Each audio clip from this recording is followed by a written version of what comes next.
Hello, Assalamualaikum warahmatullahi wabarakatuh. Selamat malam. Kita berjumpa lagi dalam siri Bicara Wang bersama dengan saya, Zaidi Ismail, Jurutera Forensik Kewangan anda.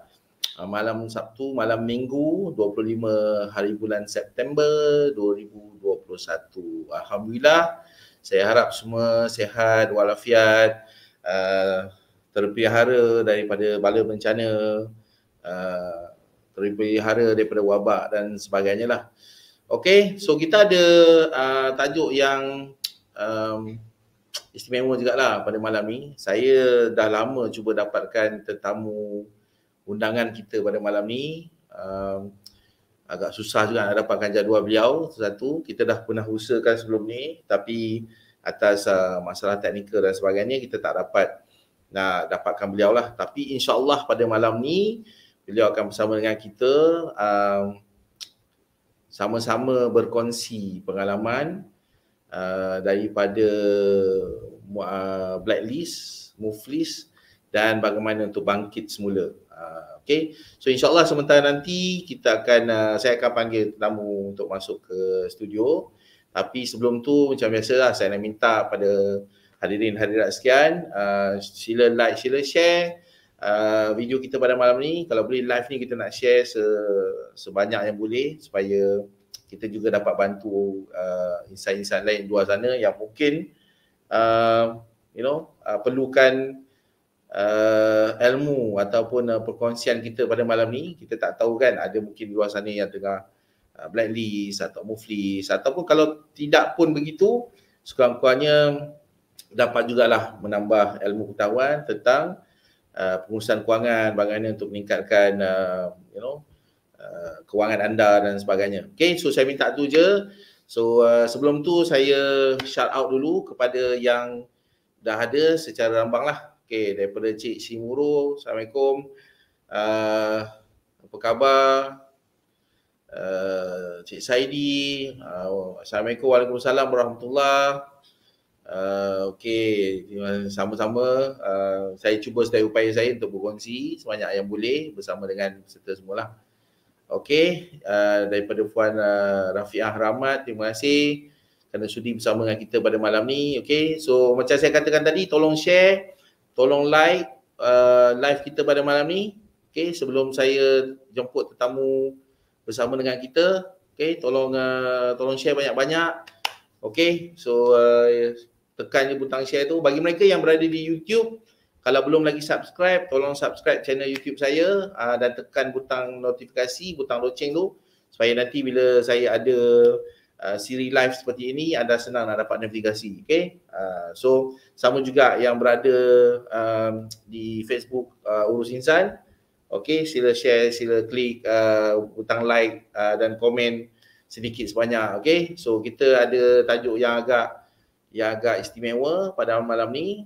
Okay, so bagaimana untuk bangkit daripada blacklist dan kemufilan. Okay, kita ada tetamu undangan, sukar nak dapatkan beliau, tapi alhamdulillah beliau bersetuju untuk berkongsi dengan kita pada malam ni. Okay, so saya pun tak nak buang masa. Mari tengok, saya nak tengok beliau dah bersedia atau tidak. Sekejap saya panggil beliau masuk ke dalam studio. Hello, Assalamualaikum. Hello, Assalamualaikum tuan. Waalaikumsalam, Tuan Zaidi. Alhamdulillah, apa khabar Cik Mat? Alhamdulillah, Tuan Zaidi apa khabar? Sihat ke? Baik, alhamdulillah. So ini nama dan rupa ni dirahsiakanlah disebabkan oleh status beliau. Saya pun nak jaga juga privasi beliau. Jadi bagi mereka yang tertanya-tanya siapa Cik Mat ni dan sebagainya, itu nanti beliau kongsikanlah. Tapi identiti sebenar ni saya terpaksa respect beliau kan. Beliau pun biasalah kan, beliau ada keluarga, beliau pun ada kenalan, ada rakan-rakan dan sebagainya. Jadi bagi saya sedap lah kan, terutama perkara yang sensitif macam ni. Ini bukan tujuan kita untuk buat live ni. Tujuan kita adalah untuk berkongsi kesedaran, untuk berkongsi nasihat, untuk berkongsi kaedah bagaimana untuk memperbaiki kewangan, terutama dalam keadaan blacklist dan movelist dan sebagainya. Okey, Cik Mat, so mungkin ada penonton kita yang nak tahu sedikit latar belakang tentang Cik Mat boleh ceritakan macam mana boleh jadi Blacklist dan Muflis ni pada asalnya? Silakan.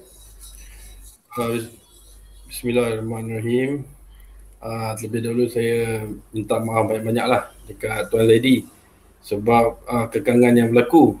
Sebelum ni Tuan Zaidi ada jemput saya, tapi sebab saya sibuk sangat kan, jadi untuk tidak menghampakan guru, saya terpaksa jugalah kosongkan jadual dan sama-sama.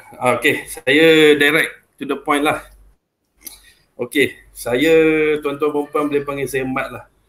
Kalau ikutkan, saya ni bekas penjawat awam.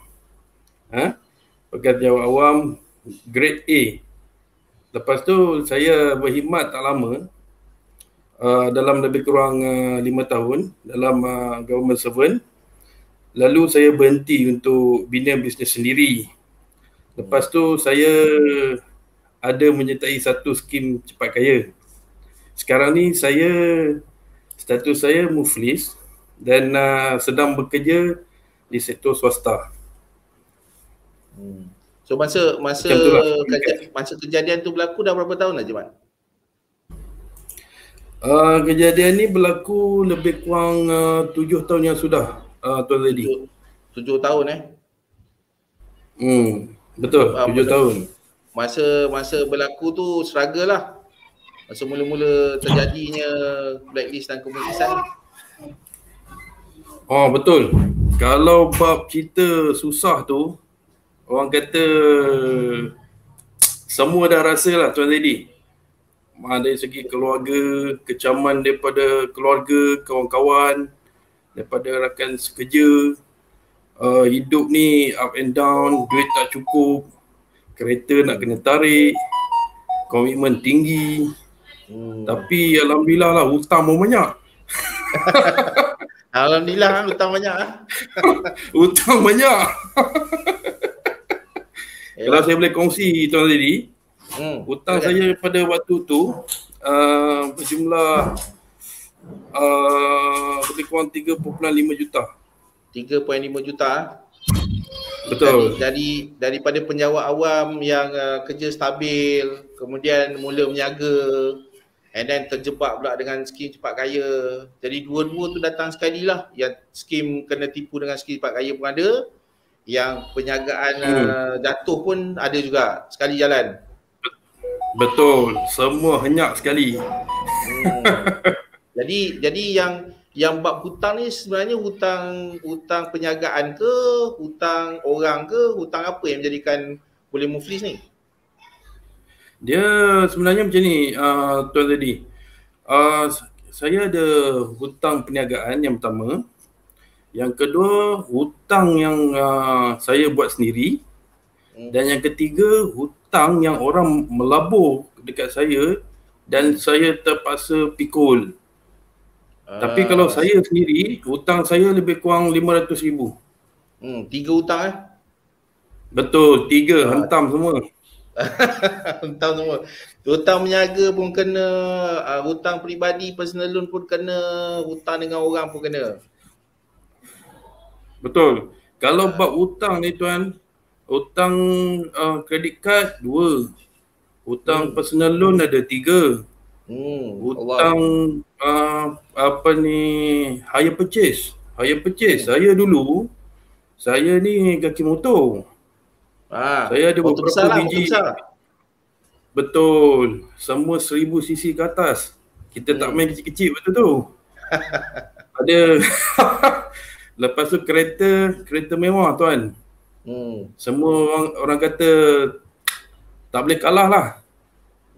Jadi sampai terduduk lah, senang cerita. So 7 tahun lepas perkara tu berlaku, kemudian macam mana pula boleh terjumpa urus insan, boleh terjumpa saya? Okey, baik. Saya rasa ini satu soalan yang menarik lah. Saya ni Tuan, bila saya mula-mula dihimpit dengan macam-macam bebanan hutang, loan banyak, kecaman daripada orang, saya mula waktu tu cari jalan keluar. saya cari, saya pergi jumpa, saya belajar dengan boleh kata agak ramai lah guru-guru yang betul, yang claim sebagai Sifu lah, sifu. pakar kewangan. Sifu betul. Waktu tu sifu ramai. Macam-macam sifu. Macam tuan cakap lah, baru beli rumah 2-3 biji pun jadi sifu. Lepas tu tapi yang saya jujurnya saya tengok dalam kursus-kursus yang saya pernah hadir, tanpa saya sebutlah secara detail, mereka ada tawarkan produk-produk, maknanya bukan secara tulen untuk membantu. Yuran pula mahal tuan tadi. Ribu-riban lah. Ribu-riban. Betul, ribu-riban. Dah lah susah lah. Kita tengah susah. Hutang banyak, kena bayar sampai ribu-ribu. Jadi alhamdulillah juga tuan. Satu hari tu saya search dekat Facebook, ni cerita 7 tahun lebih yang lalu lah. Saya nampak ada satu orang, saya tengok dia tak claim pakar, tapi tajuk dia dia cerita forensik kewangan. Saya cakap apa benda ni forensik kewangan? So saya dalam post tu saya jumpa nama dia Zaidi Ismail. Lepas tu kalau tuan nak tahu, kita sudah kena beberapa kali, kita cari guru pun skeptikal lah. Betul, skeptikal. Saya ni tiap-tiap hari sampai ke pukul 2-3 pagi saya akan scroll post-post tuan daripada mula sampai yang terkini. Lalu seterusnya selepas 8 bulan barulah saya pergi dan menghadap Tuan Zaidi. Baru berani lah. One on one, betul. Baru berani lah. Tapi ada saya nak kongsi sikit, ada pengalaman yang menarik lah. Kat situ ada 2 cerita. Pertama cerita berkenaan Apple. Cerita berkenaan Apple ni, Tuan Zaidi ni dia ada tanya saya. Dia kata, "Mat, engkau pakai handphone apa?" Saya cakap handphone Apple. Okey. Berapa kau beli? Saya rasa 4,000 lebih. Tuan Zaidi, berapa engkau punya pendapatan sebulan? Saya terus terdiam. Tuan Zaidi cakap kepada saya waktu tu, dia kata, "Engkau tahu tak handphone aku harga berapa?" Saya tengok biasa je, yang basic, harga 600. Engkau tahu tak berapa pendapatan aku sebulan? Tuan Zaidi ni dia terus ambil kalkulator, dia tekan-tekan. Alamak tuan-tuan, banyaklah nilai dia. Sebulan tu 6 figure. Dengan kalau ikutkan, saya jujur tuan, saya tengok Tuan Zaidi dia very humble. Dia tidaklah orang kata show, dia pergi ke mana, dia pergi pakai kereta besar ke apa semua. Even Tuan Zaidi pun tak ada kereta. Kalau macam sekarang selebriti semua nak tunjuk kan, pakai bikini pun nak tunjuk ke orang lah. Aduh, tak tahu lah. Itu. Saya waktu tu punya skeptikal. Saya tengok ini berlainan dengan fahaman saya. Orang kaya mesti kereta mewah. Tuan Zaidi tak ada kereta tuan-tuan. Lepas tu satu je yang betul saya boleh takkan lupa. Tuan Zaidi bawa saya, dia cakap ini office dia. Tak sampai 10 langkah pun daripada bilik yang kami jumpa tu. Tersusun satu almari penuh. Dia kata kat saya, "Nampak tak tu apa?" Saya cakap, "Ini file." "Okey, banyak tak file?" "Banyak. Tiap-tiap file tu hantaran aku."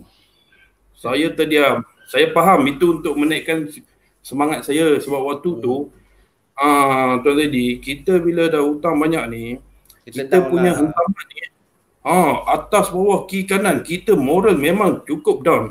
Memang down lah. Orang kawan tak ada, family tak support, kita kena hadap seorang-seorang.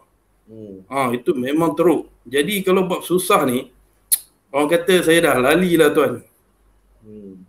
Macam-macam susah. Tapi ada menarik juga kan, sebab lepas jumpa, lepas tu kita buatlah, kita struktur mana yang boleh dulu, sebab benda perjalanan ni panjang kan.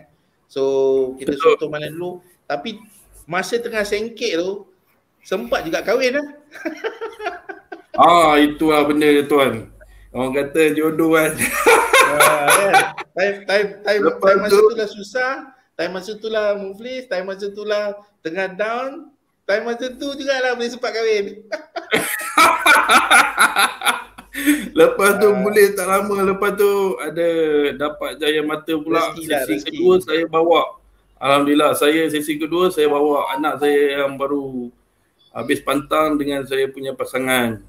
Jumpa Tuan Zaidi untuk tak silap saya masa tu pasangan tu masih belajar. Tak habis belajar lagi pun. Betul. Tak habis belajar lagi. Semua kalau orang sekeliling saya dia cakap hang ni cari pasal, dia kata. Gila. Hang Dato' hang susah, hang nak kahwin, gila hang ni. Semua kecaman tu sangat kuat dan tekanan tu, moral tu memang cukup down lah. Itu secara jujur ya tuan. Yalah. Tapi selepas 7 tahun kita betulkan apa yang patut berdikit-dikit, masih lagi tak keluar daripada keseluruhan cabaran yang dihadapi, tapi paling tidak dah tak susah macam dululah, insya-Allah. Ya, alhamdulillah betul. Betul. So untuk bagi motivasi sikit pada yang tengah menonton dan tengah mendengar ni, daripada susah dulu duit tak ada kan, nak makan pun berjatuh, semuanya berkira. So kalau boleh kongsikan sedikit lah, kalau hari ni berapa boleh menyimpan setiap bulan? Itu sebenarnya saya jujur tuan, personal kan. Saya tak pernah cerita kepada orang lain. Tapi sebab soalan ni dituju daripada seorang yang saya sanjung, saya cakap terang-terang lah tuan. Sekarang ni simpanan saya mencecah 6 angka lah. Alhamdulillah. 6 angka, alhamdulillah. Dan itu yang orang tak mitos. Yang kebanyakan orang tak faham. Blacklist ke muflis ke, itu bukan penghalang kita untuk menambah baik kita punya keadaan. Memanglah masa kejadian tu berlaku kita down kan. Siapa yang tak down? Macam orang lepas accident lah kan. Tapi bila kita accident sekalipun, kita ambil masa rehat, kita tenang-tenang, kemudian kita ambil langkah satu persatu, baiki diri.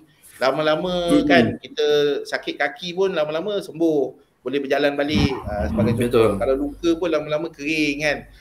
Lepas buka balut kita dah boleh buat balik kerja. So sama juga macam blacklist ataupun muflis ni, memanglah ketika itu keadaan itu sangat down, tertekan dan sebagainya.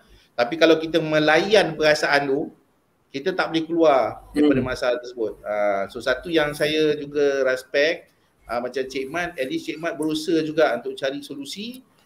Alhamdulillah Allah Ta'ala tunjukkan jalan, kebetulan jumpa saya, and then kita suturkan balik apa semua. Setelah hampir 6 tahun buat benda ni semua, sejak daripada peristiwa tu, sekarang dah boleh menyimpan 6 angka. Dan lagi satu mitos yang saya nak betulkan lah dekat luar sana, biarpun kita berstatus macam tu, kita masih lagi boleh bekerja. Kalau nak menjaga pun masih boleh menjaga. Betul tak tuan? Betul. Kalau nak buka akaun bank pun boleh buka akaun bank. Betul. Sebab sebelum saya jumpa Tuan Zaidi tuan-puan, saya ni ahli keluarga kawan-kawan kata, engkau muflis, engkau hidup engkau macam terowong gelap.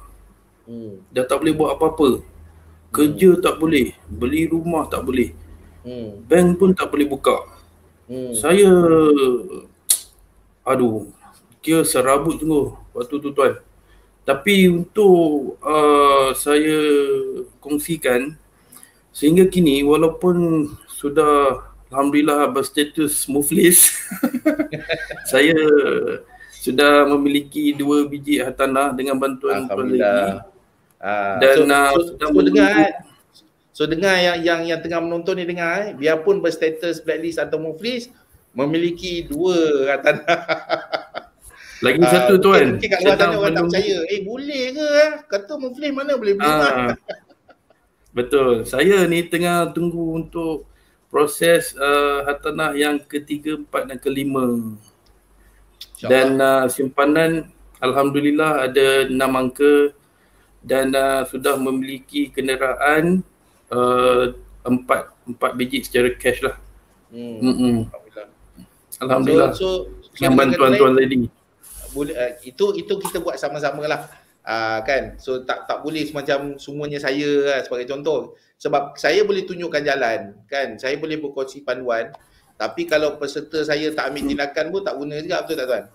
Yang kita tengok hasil hari ni, yang kita tengok hasil hari ni, apa yang Cik Mat dapat hari ni, bukannya 100% usaha saya. Ini semua boleh kata 90% usaha Cik Mat, 10% je saya menunjukkan jalan je. Kalau Cik Mat yang ambil tindakan tu, yang usahanya, itu yang kita dapat tengok hasil hari ni. Biarpun berstatus blacklist ke, berstatus muflis ke, orang tak tahu. Kalau kita tak bagi tahu kat orang, kita tak bercerita kat orang, bukan dahi kita ni ada chop muflis kat dahi, betul tak Cik Mat? Betul. Saya ni Tuan, walaupun saya bercerita, kan? Betul. Untuk selain daripada keluarga yang cukup rapat, orang lain sekeliling tak pernah tahu. Termasuk majikan sendiri, Tuan Zaidi. Sampai ke peringkat itu. Selagi kita tak begitu, orang takkan pernah tahu. Jadi tak ada masalah pun muflis ni. Kita layan je, kata Tuan Zaidi. Betul. Kita yang penting kita usaha, kan? Kita usaha.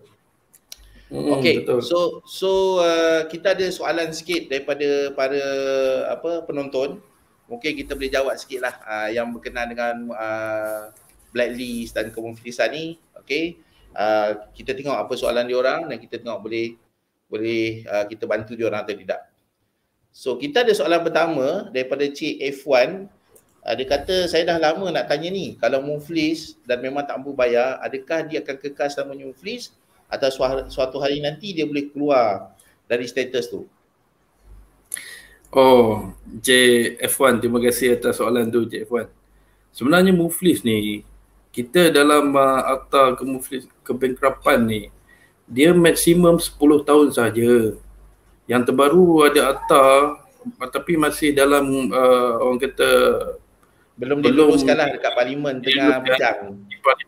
Betul, 5 tahun. Tempoh 5 tahun. Namun ada pengecualian di mana jika kita membayar kepada insolvensi seperti yang dijadualkan, tidak culas maknanya, kita boleh dibebaskan kurang daripada 5 tahun dengan syarat-syarat tertentu. Jadi tidak ada masalah pun muflis ni. Dan ini betul, dan ini juga tergantung kepada tuan punya diri, sama ada dia nak ikut undang-undang tu sampai akhir sebagai contoh, ataupun dia memang nak kekal muflis sampai bila-bila, boleh juga, kan? Ya, betul. Kalau dia kata dia nak keluar awal, kita ada cara dan kaedah lah. Kalau dia nak keluar awal, kita boleh ikut perundangan sedia ada. Tapi kalau dia kata macam contoh lah, sebagai contoh, saya pun umur dah 65 jadi kan, nak keluar-keluar awal ni pun tak payahlah. Kalau saya muflis sampai mati pun tak kisah. Status tu bukan ada orang tahu pun. Kalau dia berfikiran macam tu, dia boleh muflis sampai bila-bila, tak ada masalah pun. Cuma hutangnya tu, hutangnya bergantung baik. Kalau kita tengok dari sudut agama, kita kena selesaikanlah hutang tersebut. Dan kita ada mekanisme tertentu macam mana nak selesaikan hutang tersebut bila dia dah meninggal dunia nanti. Sebagai contoh lah, kan. Tapi kalau dia rasa dia sanggup pikul beban hutang tu sampai ke akhirat, itu bergantung pada dia lah. Tapi kalau dari segi statusnya tu, dia nak keluar awal boleh, ataupun tak nak keluar langsung pun boleh, itu bergantung pada dia. Okey, so kita pergi ke soalan seterusnya. Daripada Encik Muhammad Hayat, dia kata, Cik Mat masih lagi muflis ke? Belum dibebaskan dari keberangkapan?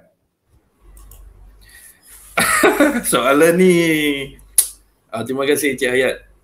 Sebenarnya macam Tuan Zaidi maklumkan tadi, secara jujur saya yang kekal untuk duduk dalam status muflis di atas sebab-sebab tertentu. Sebenarnya kalau diikutkan kita ada strategi. Betul.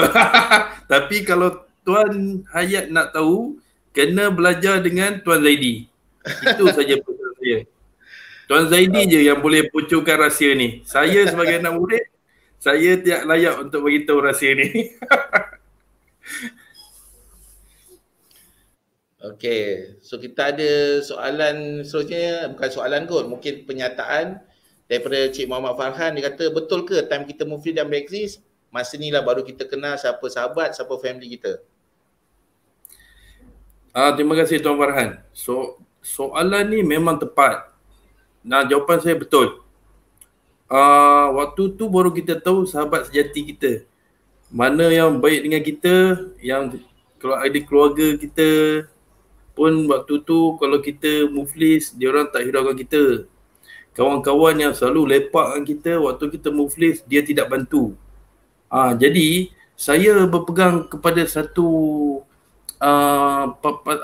kenyataan hukamak Tuan Zaidi, kalau saya boleh kongsi.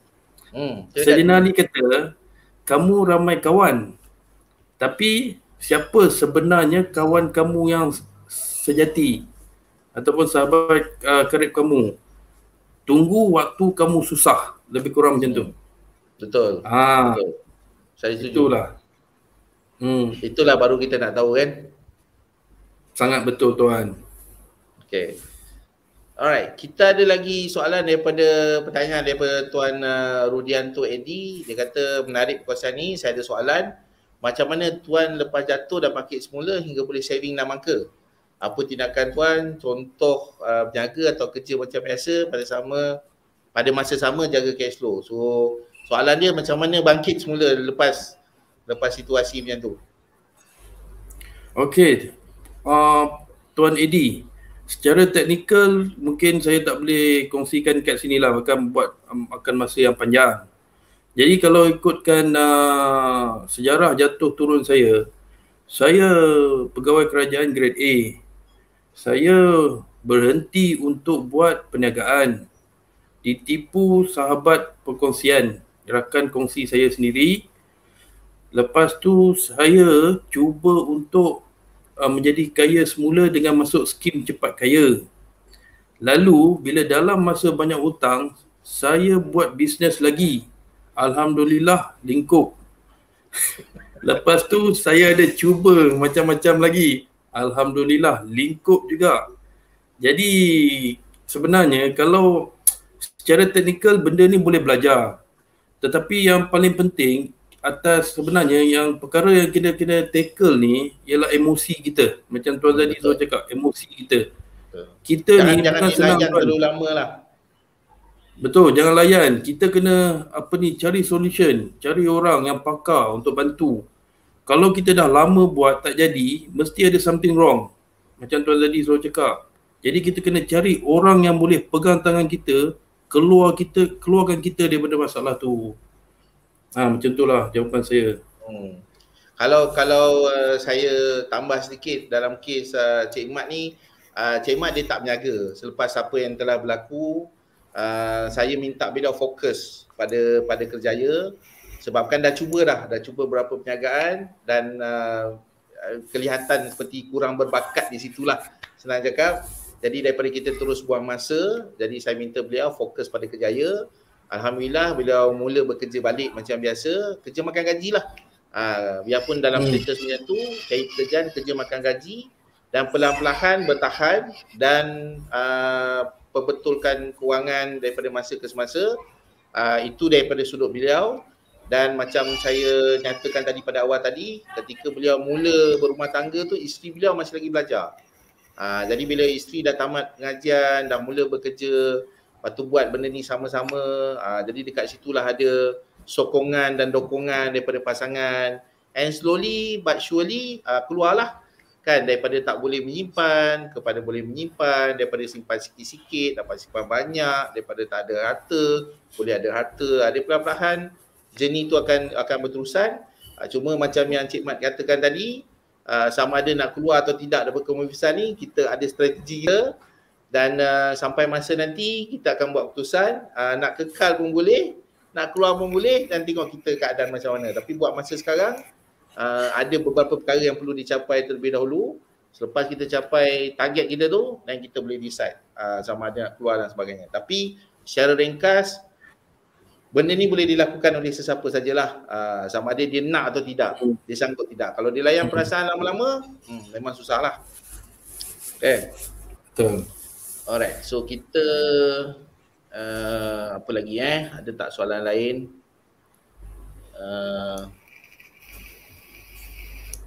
Okey.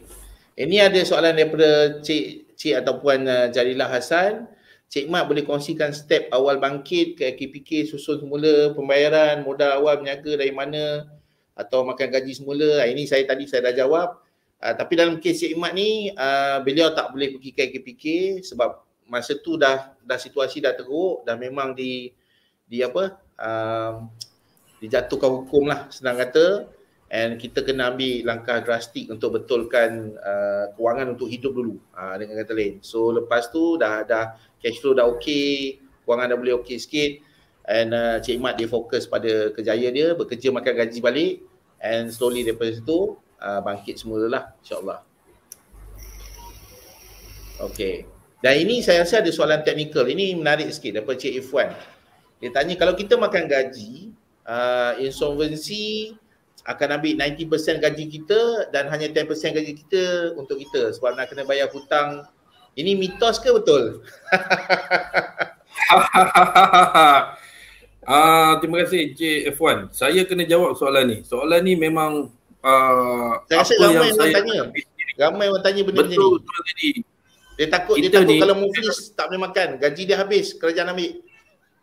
Betul. Benda ni dulu antara soalan yang saya tanya kat Tuan Lady. Kalau kita kerja, semua 90% contohnya ambil dekat insolvency, 10% kita nak makan apa? Jadi jawapan ringkas saya ini adalah mitos. Di insolvency, kita cuma membayar tidak sampai 5% daripada pendapatan kita. Malah kurang daripada itu. Boleh saya sebut jumlah dia Tuan Lady? Boleh, silakan. Okey. Sebenarnya ini di awalnya agak memberanjatkan saya lah sebab mula-mula saya skeptikal. Pergi ke insolvency, kita cuma surrender. Yang kedua, kita beritahu apa hutang kita dengan dokumen termasuklah perintah mahkamah dan selepas berjumpa dengan pegawai yang menyelia kes kita, kita akan ada pengiraan. Macam saya hanya dikenakan sebanyak RM150 sebulan. Sebenarnya 150 ni dia ada tempoh dia. Di awal-awalnya saya dikenakan RM100 sahaja sebulan. Pada tahun kedua dan ketiga saya dikenakan sebanyak RM150 sebulan. Jadi soalan yang mengatakan 90% gaji kita diambil ini adalah tidak benar sama sekali. Dan kalau tak silap saya, dia ada proses rundingan. Kalau katalah dia syorkan bayar RM150, masih lagi tak mampu, boleh runding ikut situasi kita. Betul, ini pun Tuan Lady ajar saya dulu, saya ingat sampai sekarang. Dalam kewangan, apa pun boleh runding. So lepas tu jangan takut. Anything can be negotiable. Macam ni Tuan Lady. Bila waktu saya pergi dulu mula-mula, saya cakap 100. Tuan Lady kata kenapa tak runding lagi? Saya rasa situ dah mungkin pada kemampuan saya sebenarnya masih boleh berunding. Betul Tuan Lady cakap tu. InsyaAllah. Okey. Kita tengok soalan seterusnya. Okay. Mungkin ada yang lewat tapi tak apalah, kita jawab soalan terakhir ni. Okey. Daripada Tuan Adi Surya, dia kata kalau tak keberatan berapa jumlah hutang yang dinyatakan. Tadi Tuan dah sebut sebenarnya, mungkin ada yang tak dengar daripada awal. Boleh sebut sekali lagi lah kot bagi diorang yang lama. Waalaikumsalam Tuan Adi. Jumlah hutang saya Tuan Adi macam saya sebut tadi berjumlah 3.5 juta ringgit Malaysia sahaja. 3.5 juta, padahal kan ini orang nak beli rumah 200-300 ribu pun kecil perut. Apa lah. Betul. Itu sebab Tuan, saya lepas saya pergi ke insolvency, saya lihat keadaan waktu tu, saya lihat banyak orang asing. Maksudnya bukan orang kita yang ada di pejabat insolvency. Saya mula berfikir, rupa-rupanya saya ada berjumpa dengan, saya kongsikan sikit lah. dengan rakan insolvensi saya. Sama rakan muslim saya. Aduh. Dia ni seorang lelaki berbangsa Cina, sudah lewat 50-an. Dia ahli perniagaan, membayar jumlah yang hampir kurang sama dengan saya dan memiliki harta. Jadi pada waktu tu saya sendiri tengok naik kereta Mercedes, pakai kemas dan dia sendiri kata dia ada harta yang banyak. Tapi tetap berada dalam insolvensi. Dia tidak kisah. Yang kedua, Tuan Zedi, ada satu kisah yang mana satu orang pemilik kapal oil and gas. Alhamdulillah saya dapat peluang bertemu dengan beliau. Katanya dia sudah pernah muflis sebanyak 3 kali. Dan waktu saya bersembang dengan beliau, dia ada 7 biji kapal air untuk kegunaan industri oil and gas.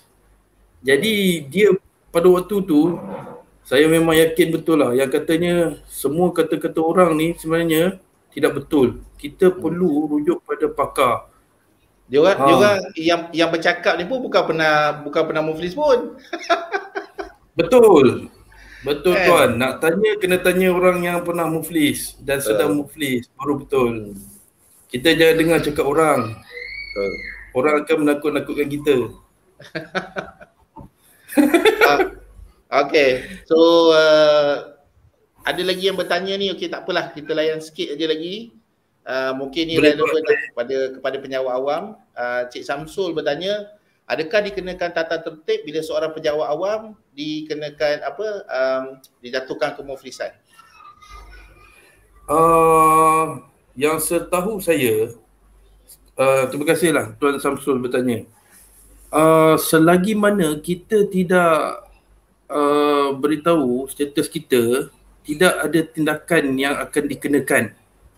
Dan saya tidak rasa kementerian mana-mana ataupun bahagian kewangan akan memeriksa setiap detail kerja ataupun penjawat awam. Dan itulah sepaham saya. Sebab saya dah tinggalkan sektor awam ni. Sekarang saya di private. Dan dalam private pun sama juga.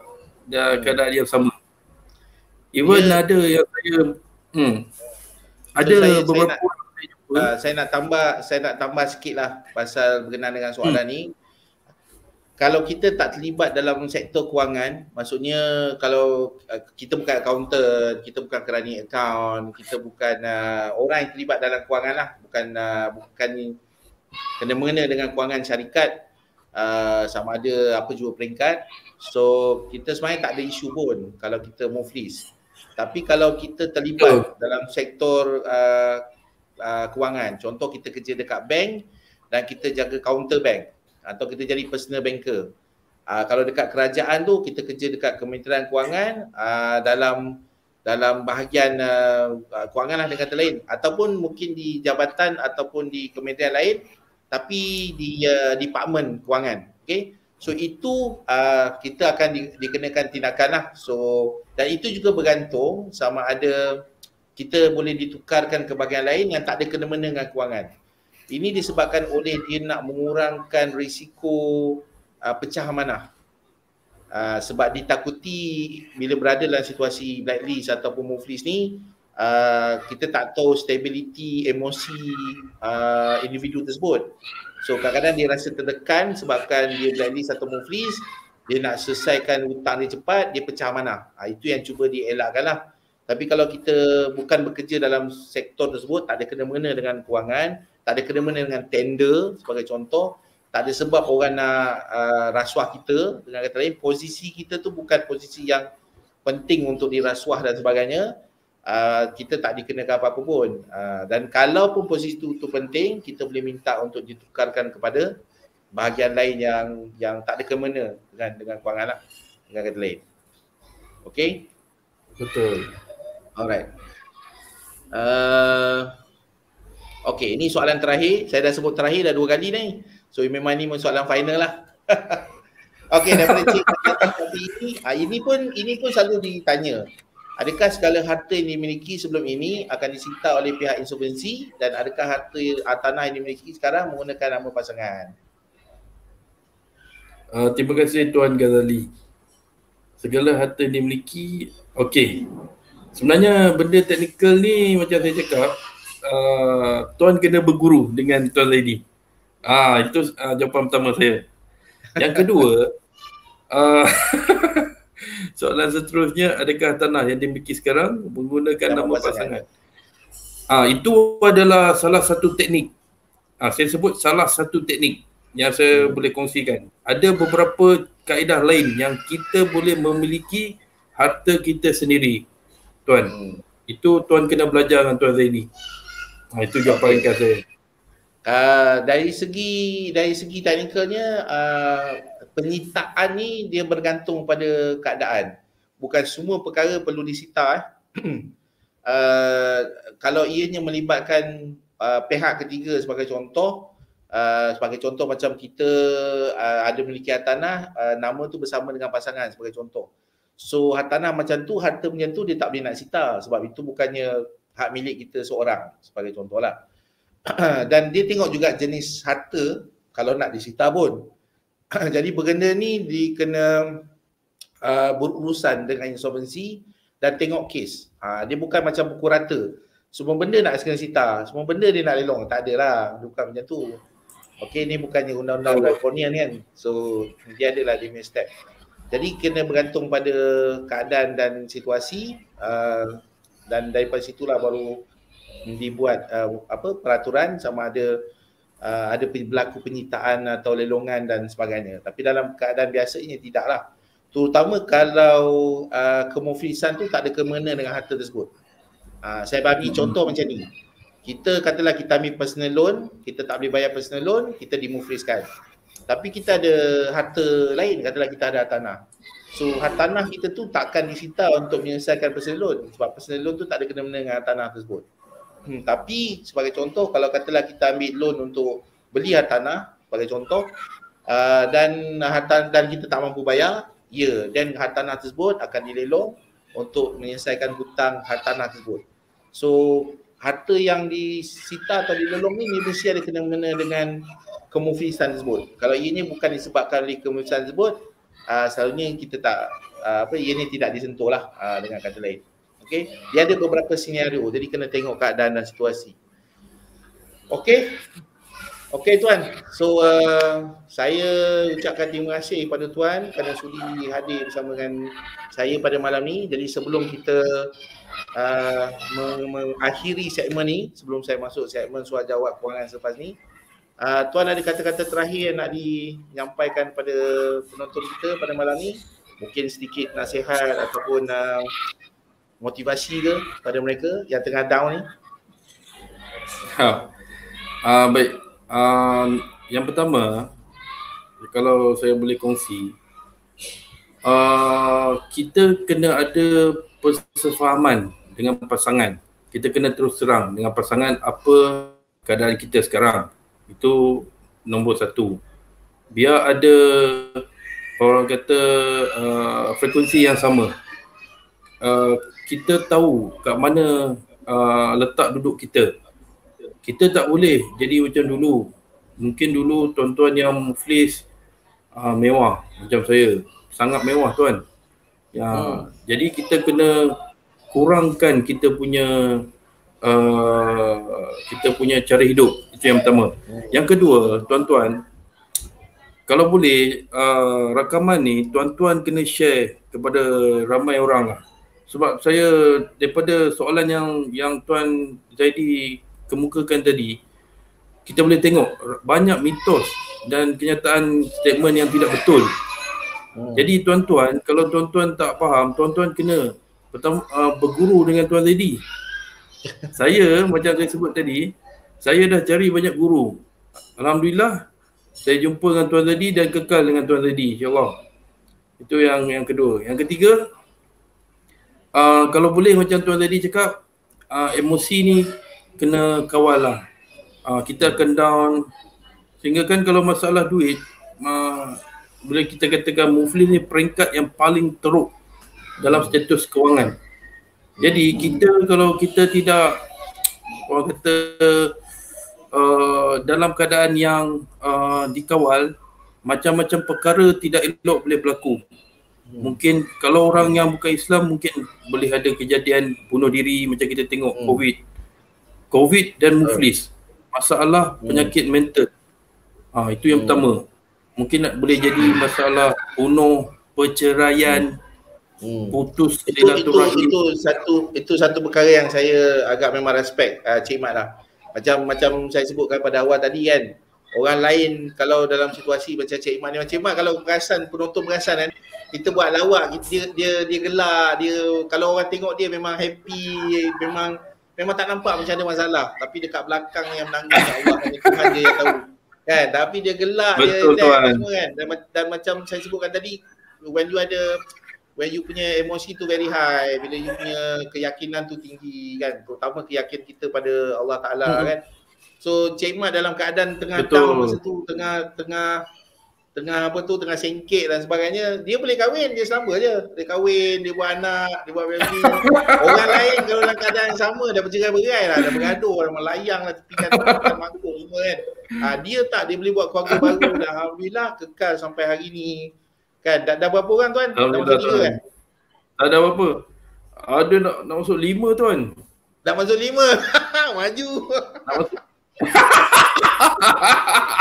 Tak apa lah, lepas ni kita atur seorang sebiji lah. Lepas ni kita atur seorang sebiji. Anak satu dah ada, anak dua dah ada.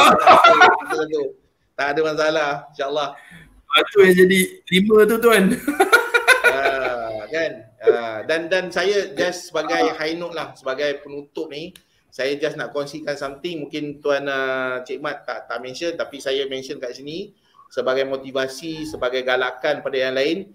Even though dalam keadaan Cik Mat macam sekarang, dia dah perbaiki kewangan ni whatever, status ni macam tu, tapi Alhamdulillah kita tengah usahakan Cik Mat bakal beli rumah untuk kedua ibu bapa dia. Bukan ramai orang boleh beli rumah untuk ibu bapa dia tinggal. Cik Mat boleh beli rumah untuk ibu bapa dia tinggal, insya-Allah. Tengah buat ni, paperworknya tengah diusahakan. Kalau semuanya okey, ibu bapa Cik Mat dapat rumah, bukan kaling-kaling di KL, di tengah Kuala Lumpur. Ini bukan buat rumah kat kampung, bukanlah saya nak downkan orang ataupun nak merendahkan orang, tak ada kan. Buat rumah kat kampung pun okey, cantik, tapi nak bagi semangat pada yang lain ni, beli rumah untuk ibu bapa di tengah-tengah bandar KL, jangan main-main kan, kaling-kaling. Boleh, biarpun status ni macam tu, biarpun muflis, biarpun blacklist, tapi kita ada cara, insya-Allah. Kita ada matlamat, visinya tu clear, apa benda nak kena buat, kita buat plan, atur satu-satu, and then kita proceed pada plan tu. InsyaAllah boleh dapat capai. Tapi kena semangat tinggi. Macam saya selalu sebut, dalam kewangan ni bukan boleh tak boleh, tapi sanggup tak sanggup. Okay. So untuk tu saya ucapkan sekali terima kasih sebelum tu kepada Cik Mat kerana sudi hadir pada malam ni bersama dengan saya. Lepas ni kita ada sesi soal jawab kewangan bersama dengan para penonton. Bagi mereka yang nak bertanyakan soalan, sila klik link di bawah video anda untuk terus masuk ke studio dan kita akan berbual secara live seperti mana saya dengan Cik Mat ni.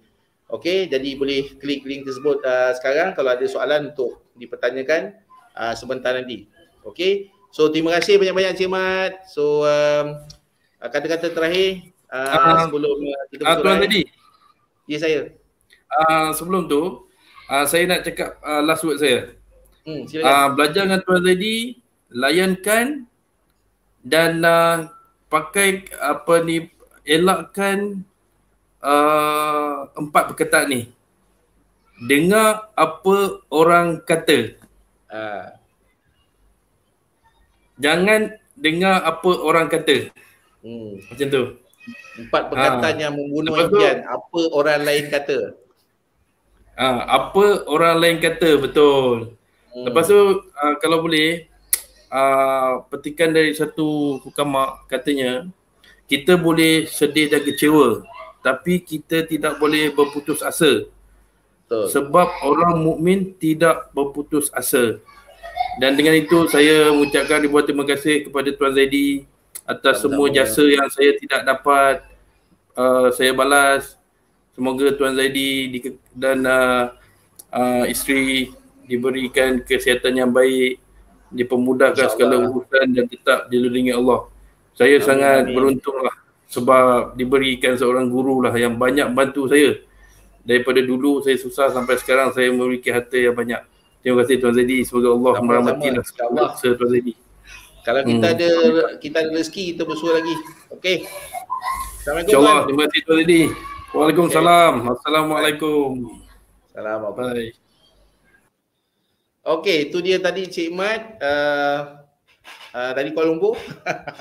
Okey, itu pengalaman beliau pernah jatuh daripada perniagaan, pernah kena tipu sehingga muflis dan sebagainya, tapi bangkit semula, alhamdulillah.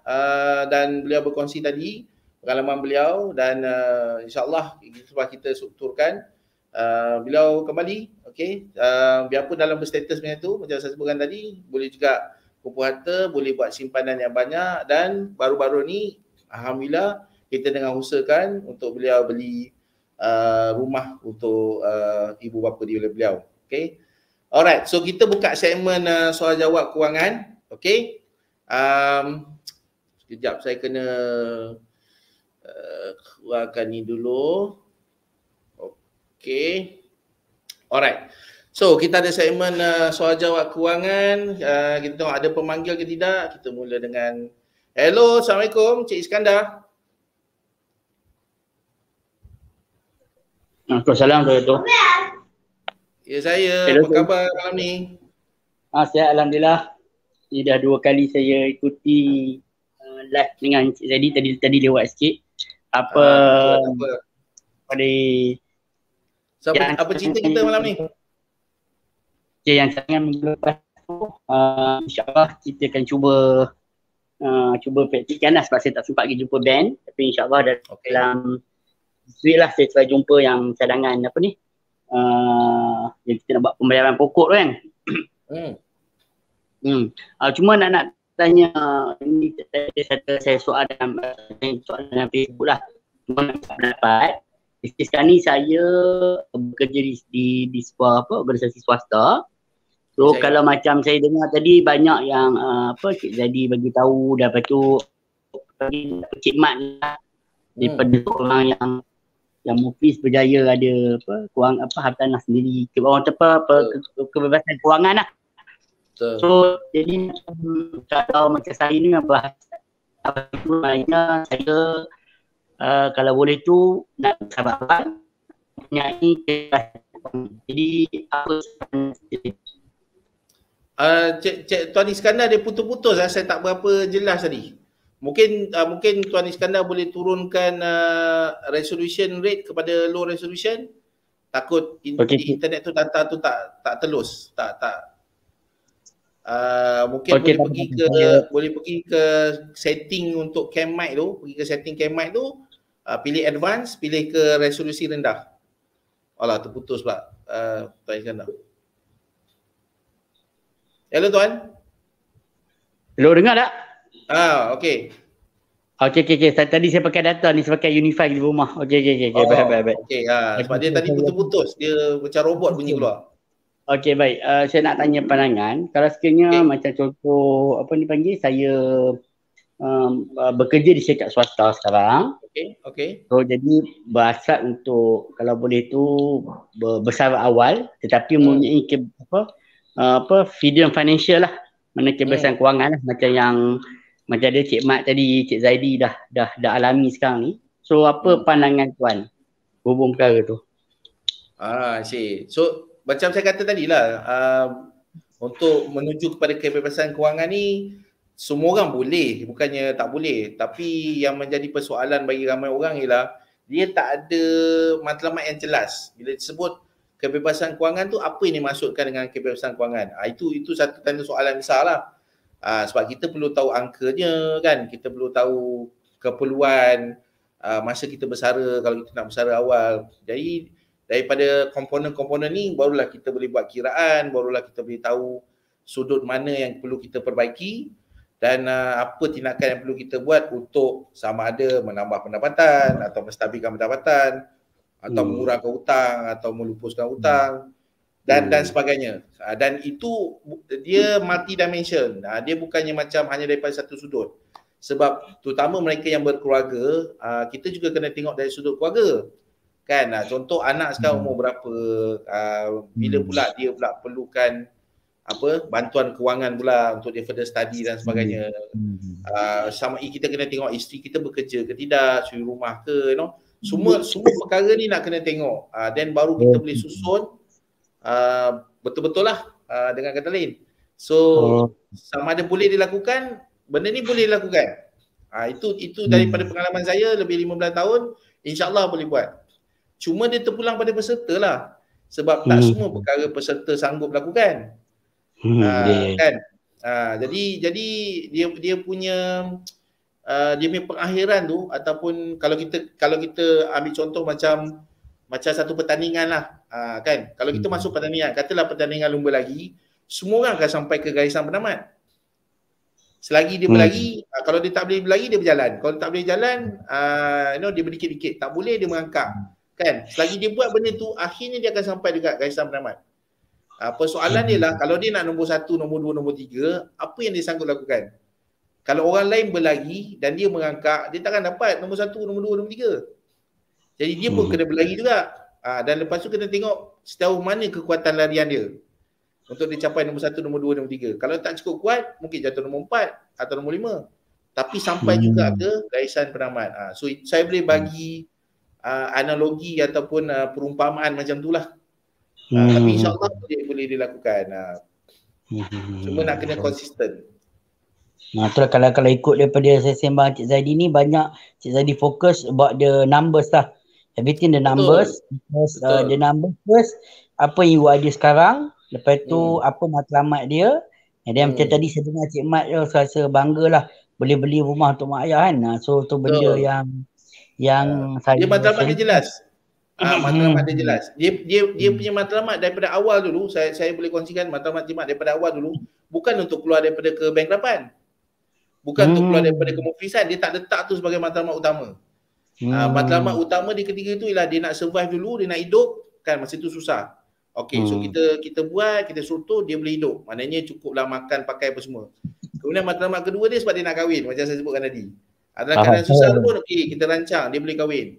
Matlamat ketiga dia lah sebab dia nak selesaikan pengajian isteri dia, sebab masa tu isteri dia masih lagi student. So dia jelas. Lepas tu dia nak ada harta, dia nak ada simpanan dia. Keluar daripada kemuflisan tu bukan matlamat utama dia.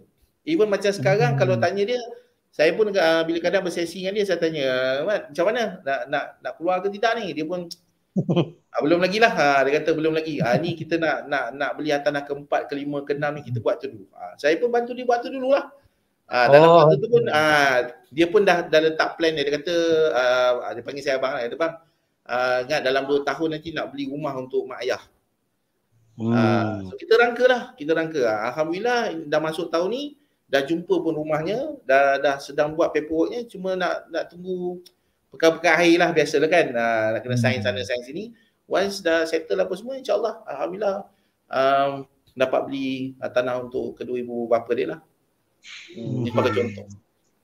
Okay. Alhamdulillah. Okey tuan. Okay, baik. Terima kasih. Sama. Assalamualaikum. Assalamualaikum. Okay. So bagi pemanggil seterusnya, kalau nak bersembang dengan saya, sila tekan link yang dinyatakan di ruangan bawah video. Okey, ada link untuk live bersama dengan saya seperti Tuan Iskandar tadi sebagai contoh. Boleh klik link tu dan terus bersesi dengan saya lah. Saya kalau boleh nak kurangkan soalan daripada daripada tulisan sebagai pemanggil. Okey. Tapi kalau sementara menunggu tak ada panggilan masuk ni, mungkin kita boleh jawab dulu soalan daripada penonton, daripada ruangan komen kot. Okey.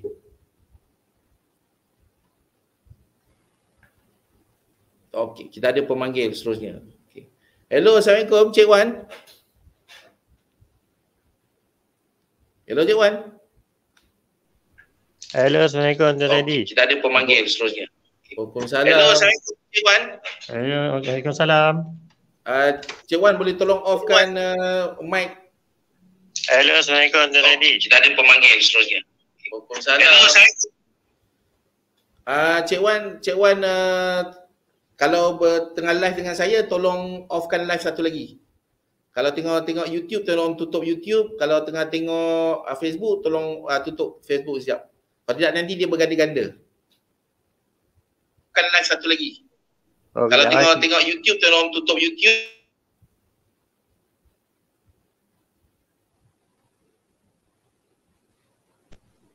Kan live satu lagi. Kalau tengok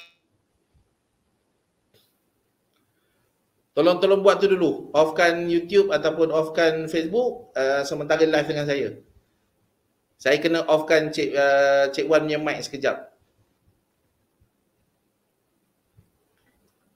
Okey. Terkeluar pula. Tak apa, kita jawab soalan daripada penonton. Cik Tarmizi bertanya, salam tuan, maaf nak tanya, kalau kita blacklist dah settle, berapa lama kita boleh loan untuk kita beli rumah? Itu kita kena semak dalam laporan Sikris dan Sitos. Kalau dalam laporan Sikris dan Sitos dah clear, dah boleh buat benda-benda lain lah. Nak ambil loan lain ke apa ke, dah tak ada masalah. Okay? Itu nak kena semak dulu dalam laporan Sikris dan Sitos. Selagi ada remark di situ, selagi itu kita tak boleh nak buat apa-apa lah. So akan ada yang ambil masa sebulan, ada yang ambil masa 2 bulan. So dia bergantung pada berapa cepat laporan Sikris dan Sitos dapat diselesaikan. Okay?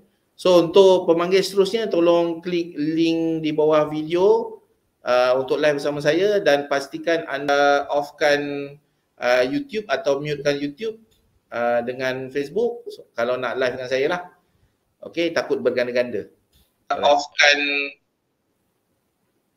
Oh, masih mengalami masalah yang sama Cik Wan. Kalau nak live dengan saya lah. Okey, takut berganda-ganda. Offkan. Oh, masih mengalami masalah yang sama Cik Wan. Kalau nak live. Okey. Hello, Assalamualaikum. Cik Dolu Doku. Hello. Hello. Assalamualaikum. Salam Abdullah Jalali. Okey. Dengar? Ada soalan untuk saya tuan? Saya alhamdulillah saya dah tak ada apa, bahkan tak banyak saya nak tanya simple je. Tanya silakan. Soalan general. Sebab saya memang ahli Urwin Salah, memang so far dah ikut guide Encik Zaidi lah. Tengah mengikuti guide Encik Zaidi lah. Okey. Cuma saya nak tanya pasal insolvensi sebut ni kan Encik Zaidi. Okey. Boleh tak saya nak tahu sekadar untuk pengetahuan lah. Apa beza insolvensi dengan AKPK Encik Zaidi ya? Okey. So dua-dua ni agensi kerajaan lah kan. Dua-dua ni agensi kerajaan. Cuma kalau AKPK ni dia punya bidang kuasa tu terhad hanya sehingga untuk menstrukturkan kewangan peribadi sahaja. Dia tak boleh jatuhkan hukum untuk memfliskan orang dan sebagainya lah. Dan AKPK ni dia juga ada link terus dengan bank untuk buat rundingan. So kita boleh anggap AKPK ni macam orang tengah. So antara kita dengan bank, so AKPK jadi orang tengah, runding bagi pihak kita. So apa yang AKPK boleh lakukan ialah dia boleh mengurangkan ansuran bulanan kita dengan bank. Contoh macam kita berhutang dengan bank RM50,000, patut kita bayar 600 bulan. Selepas dikira-kira kita tak mampu nak bayar 600 bulan, dia kata okey, selepas buat kiraan kita boleh mulakan dengan 300. Contohlah, lepas tu kita pun berunding, kita kata 300 pun tak mampu cik, saya boleh mampu 100 je. Lepas tu dia counter, dia kata okey, macam ni dengan RM150. Okay, RM150 boleh lah. So dia akan bagi kita jadual, dia kata okey, untuk 2 tahun pertama bayar RM150 sebagai contoh. Kemudian tahun ketiga dengan tahun keempat naik jadi RM250. Tahun ke-5 sampai tahun ke-6 sekian. Sampai tahun terakhir mungkin kena bayar RM800 sebulan sehingga tamat. Sebagai contoh lah. So dia boleh buat banyak penjadualan. So ada yang straight line, ada yang stepping macam tu. Okey.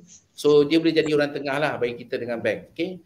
Tapi dia tak ada kuasa untuk memfliskan kita. Now, untuk insolvensi pula berbeza. Insolvensi ni dia masuk 2 situasi. Satu, kita boleh pergi ke insolvensi dan memufliskan diri sendiri. Contoh macam bank A ukut, bank B ukut, bank C ukut kan, ukut suruh macam-macam lah dengan kata kan. Tak tahan sik-sik kena call dan dah sampai surat, dah bawa ke mahkamah apa semua. Sebelum dijatuhkan hukum, kita sendiri sekali. Kita pergi insolvency, contoh, minta maaf cik, saya memang dah tak mampu, dah tak tahan, saya nak memufliskan diri sendiri. Dia ada proses dan prosedur dia dan dia boleh bantu kita buat benda tu lah. Itu senario pertama. Ataupun senario kedua yang di mana mahkamah dah jatuhkan hukum. Memang kita dah dijatuhkan hukum, muflis. Tak boleh bayar atas sebab tertentu.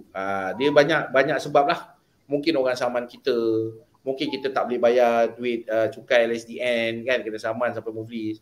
Ataupun mungkin bank kita tak bayar. So ada banyak senario yang mana mereka-mereka ni boleh bawa kita ke mahkamah dan buat tuntutan. Dan kalau kita tak kalah di mahkamah dan tak boleh nak bayar, so kita dijatuhkan muflisan lah. So itu dua senario. Dan selepas tu bergantung pada keadaan. Kalau KPK dia ada cara dan prosedur dia, dan kalau insolvensi pula dia ada cara dan prosedur dia, kita kena ikut bayaran dia dan seterusnya lah. So itu secara ringkas antara dua agensi ni. Tapi okey, dua soalan lagi pendek je. Tapi selalu ingat kalau kita apply kerja kan, dia akan tanya tau, kita ni muflis ke tak muflis. So kalau kita tak mengaku pun patutnya tak ada masalah kan? Tak ada isu. Kalau dia tanya kita muflis tak muflis, kalau kita kata tak, tapi sebenarnya kita muflis, tapi itu boleh jadi apa dikatakan tipu masa interview lah dengan kata lain. Kalau dia orang dapat tahu yang kita memang muflis dan kita tak nyatakan dengan jelas, dia ada ground for termination lah. Dia ada sebab untuk memberhentikan kita kerja, sebagai contoh. Tapi itu bukan syarat untuk diterima kerja atau tidak. Kecuali bidang yang kita ambil tu ada kena-mengena dengan kewangan. Sebab terdapat isu sensitivity di situ ataupun kebarang kemungkinan pecah amanah dan sebagainya. Sebab risiko tu lebih tinggi. Contoh macam kita ni muflis kan, ataupun blacklist, kita ada masalah kewangan sebab bagi employer atau bagi majikan, dia tak tahu sebab kita muflis atau dia tak tahu sebab kita kena blacklist sebagai contoh lah. So dia boleh buat assumption yang dia mengalami masalah kewangan yang teruk. Mungkin dia ada hutang alung banyak, mungkin dia tak boleh uruskan kewangan yang baik, mungkin macam itulah dengan kata lain. Jadi kalau dia berada dalam tekanan, dia pula jaga tender atau dia pula jaga kewangan, silap-silap dia pecah mana kan, silap-silap dia ambil rasuah. So kalau kita terlibat pekerjaan dalam bidang macam tu, yes, majikan ada hak lah untuk menapis dan sebagainya.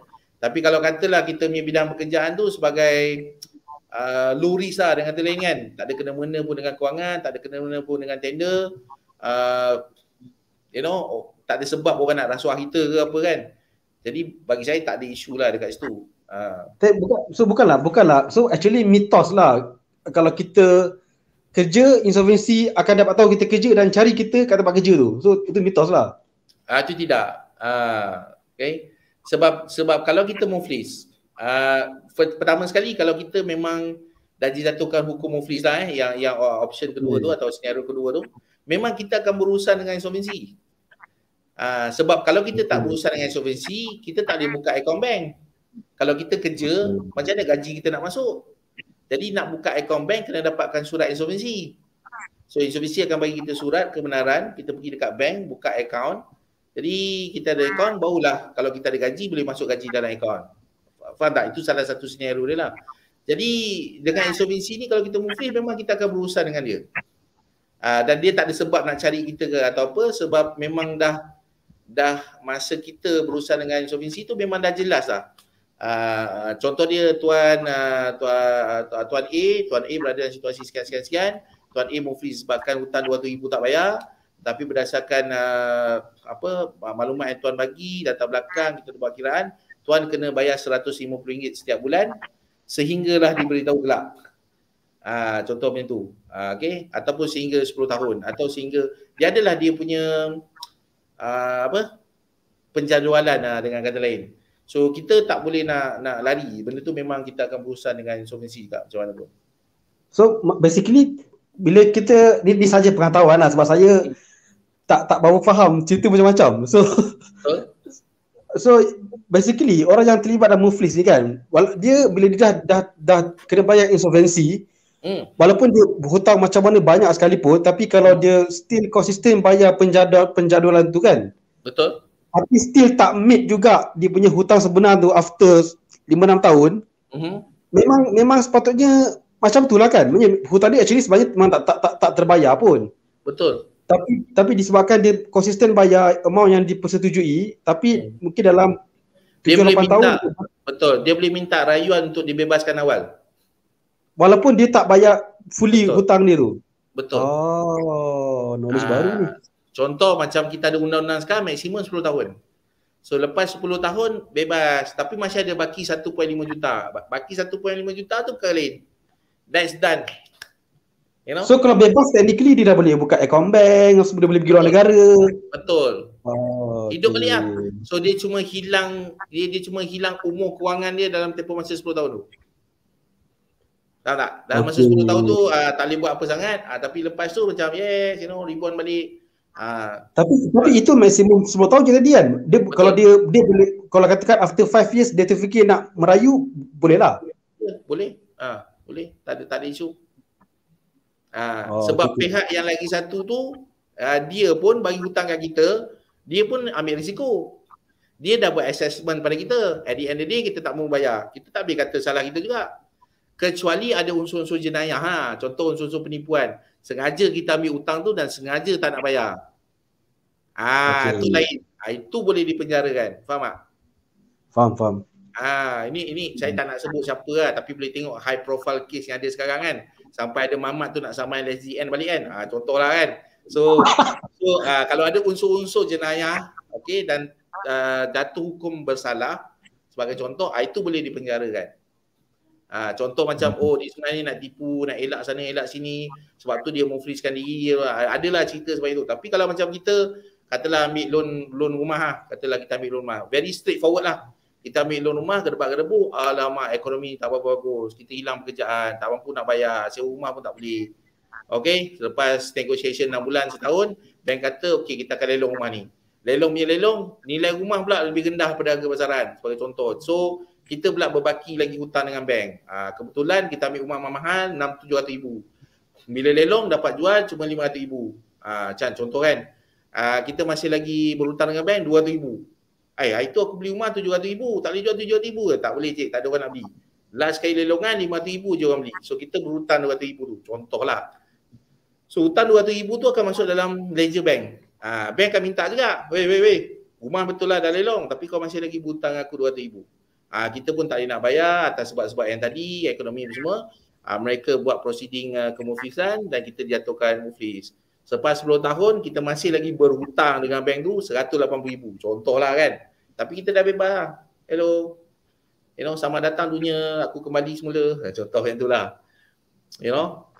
Sebab bank masa dia bagi hutang tu kat kita, dia dah ambil risiko, risk assessment.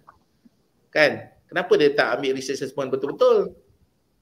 Ahmad ni sebenarnya tak mampu 700 ribu ni kan. Tapi sebabkan kota punya pasal, aku bagi juga dia loan 700 ribu. Tutap-tutap, tak boleh bayar. So tak boleh nak katakan salah Mamat tu 100%. Kalau okay, last question lah kot. Kalau katakan kita tahu macam mana dalam tempoh muflis tu kan, kita punya kewangan improve. Okay, kita berniaga, kita berjalan, so kita dah start buat banyak duit. Adakah insolvensi akan tiba-tiba dia dapat tahu kita banyak duit, dia naikkan bulanan tu, atau masih kekal juga dengan seperti mana yang dah dijadualkan? Itu bergantung dengan kita dengan insolvensi. Itu bergantung pada kita, cara kita melaporkan semula pada insolvensi. Tapi kau tak perlu lapor kan? Dia tak boleh tahu kan? Dia bergantung lah. Kalau macam dulu kita kerja biasa-biasa, tutap-tutap, kita dapat tawaran naik jadi CEO. CEO tak boleh lah kan, sebab itu terlalu tinggi. Okay, tutap-tutap katalah jadi pengurus lah. Pengurus kanan operasi. Kan, daripada gaji 2,500 naik jadi 11,000. Tapi kita masih lagi ada komitmen lain, kena ingat. Yang mana kita boleh tunjukkan pada insolvensi. Betul, gaji saya naik daripada 2,000 sampai ke 11,000. Tapi kena ingat, dulu masa saya muflis, anak saya seorang. Sekarang ni anak saya 5 orang. Nampak tak? Nampak. Dulu mak bapak saya kerja. Contoh, dulu mak bapak saya kerja. Sekarang mak bapak saya dah bersara dan diorang tak ada pencen. Saya kena bela mak bapak saya. Dulu masa saya muflis, isteri saya masa tu masih lagi bekerja. Sekarang isteri saya dah full time housewife sebab nak kena jaga 5 orang anak saya. So duit RM11,000 tu tak boleh kata macam, oh dulu RM2,000 kau bayar RM1,500, sekarang kau punya pendapatan dah RM11,000 kau kena bayar RM2,000 sebulan. Tidak. Okey. So dia kena tengok senario. Sama juga macam dulu dia macam tak berapa ni lah kan, cukup kais pagi makan pagi. Tutap-tutap dia niaga burger, maju sampai ada 10 stall burger. Tapi kena ingat, nama je 10 stall burger. Habis 10 stall tu gaji bekerja nak kena bayar. Sama pula senario macam tadi. Dulu anak seorang atau tak, masa muflis tu tak ada anak. Sekarang dah anak 3. Isteri pula tak bekerja. So nampak je hebat ada 10 stall burger kan. Nampak perniagaan tu macam besar. Tapi ia juga datang dengan tanggungjawab lain. So Mitsubishi pun akan ambil kira faktor tu. Cuma janganlah lari lah. Ramai orang, itulah masalah dia. Kan? Contoh ada yang datang jumpa saya. Saya kata, ni kes ni bila ni tuan? Saya semak-semak. Ini dah 11 tahun. Kenapa dulu tak pergi buat laporan, minta surat, bla bla bla bla bla bla. Itulah jadi saya dulu takut ni orang cakap macam-macam kan. Saya kata, you muflis. Bukan you buat jenayah. Bukan kena masuk penjara. Bukan kena hukum gantung. Nak takut apa? Isi orang kan? Saya tak sangat orang, jadi saya pun tak pasti. Betul, tapi mitos yang ada dekat luar sana tu yang buat orang macam betul. Ambil keputusan macam tu. Dia lari daripada masalah. Kita ada masalah, kita hadapi. Buat apa nak lari? Pergi je lah, settle. Baik, jadi terima kasih banyak. Bagi peluang kat lain macam ni. Terima kasih banyak jadi. Assalamualaikum. Masa sesi kita lah. Sesi coaching Boleh. nanti. Terima kasih jadi sebanyak. Salam warahmatullahi. Alright. Okay. So harap connection Cik Wan ni dah okey. Hello, Assalamualaikum Cik Wan. Halo, Assalamualaikum Tuan Zaidi. Assalamualaikum warahmatullahi. Okey, baru okey sikit. Macam ni, saya nak tanya pandangan Tuan Zaidi lah kan. Silakan. Saya ada satu loan, loan personal loan lah. So saya bercadang untuk buat refinance satu rumah untuk settlekan loan. Macam mana pandangan Cik Zaidi? Sesuai ke? Dia bergantung tuan. Benda ni macam saya katalah, ada satu alat kewangan yang power kan, semua orang ada. Dalam handphone ni benda tu ada je. Semua handphone ada alat tu. Tapi ramai orang tak guna tuan. Nama alat tu adalah kalkulator. Jadi jawapan saya kena kira. Orang ada banyak bagi inilah kan, ada bagi feedback. Dia kata Cik Zaidi ni apa-apa pun kira kan. Semua berkira betul lah. Cik Zaidi memang berkira lah. Kan hidup macam mana nak hidup bahagia kalau semua berkira? Kan dia bagi macam tu kan. Jadi semua dia berkira. Kan tak boleh hidup lah macam tu kalau semua berkira. Tapi masalahnya kita berurusan dengan kewangan ni, kita tak ada cara lain selain daripada kira. Kalaulah duit ni kita boleh timbang macam kita timbang berat badan, saya akan jawab kita timbang. Kan? Kalau duit ni boleh rasa macam masak kari kan. Kalau kita ada duit kita ada rasa. Ni okey ni sedap ni. 500 boleh lah. Sedap kan. Contohlah saya bagi kan. Then saya kata okey, kita rasa lah dengan lidah. Kan? Masalah dengan duit tak boleh. Duit mesti kira pakai kalkulator. Jadi kita nak tahu benda tu untung ke, berbaloi ke, sesuai ke, apa sajalah yang kita nak capai ni, kena kira dulu. Kalau ianya kena mengenai dengan duit. Berkira dekat sini bukan bermasuk kedekut. Berkira dekat sini adalah kira, campur tolak kali bahagi. Itu je. Jadi kalau katalah kita nak refinance rumah, nak selesaikan hutang, bagi saya itu kaedah, itu cara. Sesuai atau tidak, untung atau tidak, dah kira belum? Apa positif yang kita dapat? Itu yang pertama lah. Okey, saya refinance rumah saya selesaikan 2-3 hutang saya. Lega jadi. Alhamdulillah. Dulu saya bayar hutang saya dekat sana 3,000. Lepas saya refinance, saya bayar rumah saya extra 500. Jadi dulu saya bayar rumah saya 1,000 sebulan, sekarang saya kena bayar 1,500. Tapi hutang 3,000 saya tu dah tak ada. So dengan kata lain, saya dah jimat 2,500 sebulan. Ini sebagai contoh je lah Okey. Saya tak nafikan benda tu bagus. Bagus lah. Tapi hutang rumah yang dah jadi gemuk besar gila ni bila pula nak selesai? Saya tak fikir pula pasal rumah tu. Kira balik. Wish, kalau saya kira-kira ni jadi masuk 30 tahun juga. Sedangkan baki rumah saya 10 tahun. Okey, sekarang baki rumah 10 tahun, you refinance jadi 30 tahun. You dah tarik masa jadi 20 tahun. Ada jalan tak atau exit tak untuk selesaikan rumah ni dalam tempoh masa 10 tahun yang sama? Kalau jawapannya tidak, then kenapa kita nak buat benda tu? Sebab kita menambah beban baru. Biarpun kita nampak kita ada extra 2,500, tapi sebenarnya bukan semua hutang kita dapat settle. Ni nak bagi contoh lah kan. Mungkin boleh exit awal. Lepas kita kira, okey, jadi saya memang ada lebihan 2,500 sekarang kat bulan. Setiap bulan. Saya plan nak buat A, B, C, D, E. Nanti saya dapat selesaikan hutang rumah saya yang dah menjadi 500,000 ni, settle dalam masa 6 tahun je. Saya tahu dia baki asal 10 tahun, lepas saya refinance dia jadi 30 tahun, saya tambah lagi 20 tahun.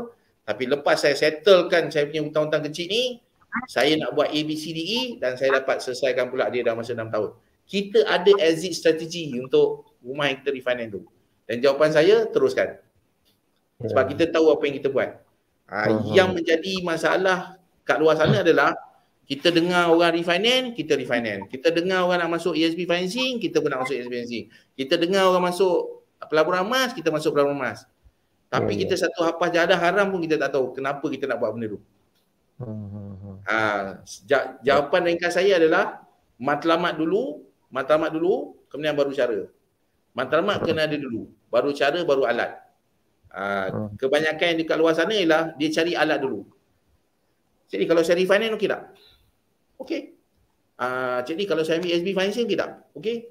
Kalau ambil emas ke, saya kumpul emas banyak-banyak okey. Okey. Kalau saya beli tanah banyak-banyak okey. Okey. Apa ni jadi semua okey. Okey lah tu. Dapat capai tak matlamat yang you nak buat? Saya pun tak tahulah. Tak tahu kenapa nak buat semua tu. So, faham tak? Sebab tu kita kena ada strategi, kita kena ada plan, kita kira, and then baru kita tengok, okey, benda ni memang kita boleh buat. Sebab kita tak nak buat benda ni setengah jalan. Macam saya sebut kat awal tadi. Dia bukan boleh tak boleh, sanggup tidak. Jangan nanti kita refinance rumah, hutang kecil selesai, perkara lain pula timbul. Masalah lain pula timbul. Sebab kita tak kira betul-betul, kita tak ambil kira faktor tersebut.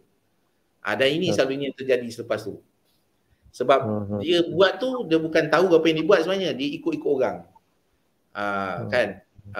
Aku dengar kawan aku tu belajar dengan Cik Zedi. Dia buat apa lah? Kawan aku cerita dia refinance rumah. Lepas tu dia beli rumah lagi 3 biji. Lepas tu ni, lepas tu macam ni. Aku ingat nak tiru dia. Kita punya masalah ni tak sama dengan kawan tu. Kita punya situasi tak sama dengan dia. Yang kita nampak apa yang dia buat. Tapi kenapa dia buat, kita tak tahu. Faham tak maksud saya? So dia buat, kita ikut, dia berjaya, kan? Contoh macam Cik Mat tadi lah, kan? Dia ada kaedah teknik dia sesuai untuk dia. Kita pun yang tengah mendengar malam ni, boleh buat lah. Okey, aku nak ikut cara macam Cik Mat lah. Cik Mat okey, kita KO. So itu kena hati-hati. Okey. So satu lagi saya nak tanya tuan tadi bank ni untuk term loan bank ni, kita kalau nak bayar tambahan lebihan memang tak boleh ke? Macam mana? Fleksi je kan boleh? Dia bergantung pada jenis loan yang kita ambil. Kalau kita nak buat principal reduction atau pengurangan baki hutang pokok, pertama sekali dia ada nilai-nilai tertentu. Dia tak boleh macam saya ada extra 500 saya nak bayar lebih. Itu tak jalan. Itu akan dianggap sebagai advance payment. Now, kalau kita nak buat principal reduction, kita kena tengok perjanjian yang ada dalam loan kita. Salah satu dia adalah prepayment. Dia ada terma kat dalam tu prepayment yang mana kita kena bagi tahu terlebih dahulu dekat bank benda yang kita nak buat. Selalunya dia akan bagi borang. Dan berapa nilai prepayment kita nak buat dan kenapa kita nak buat dan sebagainya lah. Okey, lepas dia luluskan, baru kita boleh buat benda tu dan kurangkan baki hutang pokok. Itu pun kalau loan kita tu support. Kalau loan kita tu masa kita ambil tak ada ciri-ciri ni, memang tak boleh buat lah. Dia memang bagi tahu dalam apa agreement, dia ada bagi tahu berapa minimum. Ada. Dalam loan agreement ada dinyatakan. Tapi kebanyakan orang tak baca lah loan agreement kan. Kalau baca pun tak faham. Betul lah. Oh, okey. Itu saja saya tanya tadi ya. Terima kasih banyak. Okey, Sama. Assalamualaikum. Salam warahmatullahi. Okay, so bagi pemanggil seterusnya yang nak masih nak bertanyakan saya soalan secara live, boleh klik link di bawah video video ni sama ada di YouTube ataupun di Facebook, dan kita boleh berborak secara live lah dengan kata lain. So sementara menunggu ni kita tengok ada tak soalan dari di ruangan komen. Okay, saya sebenarnya tak berapa suka sangat pilih ruangan komen, takut isi tu tak sampai.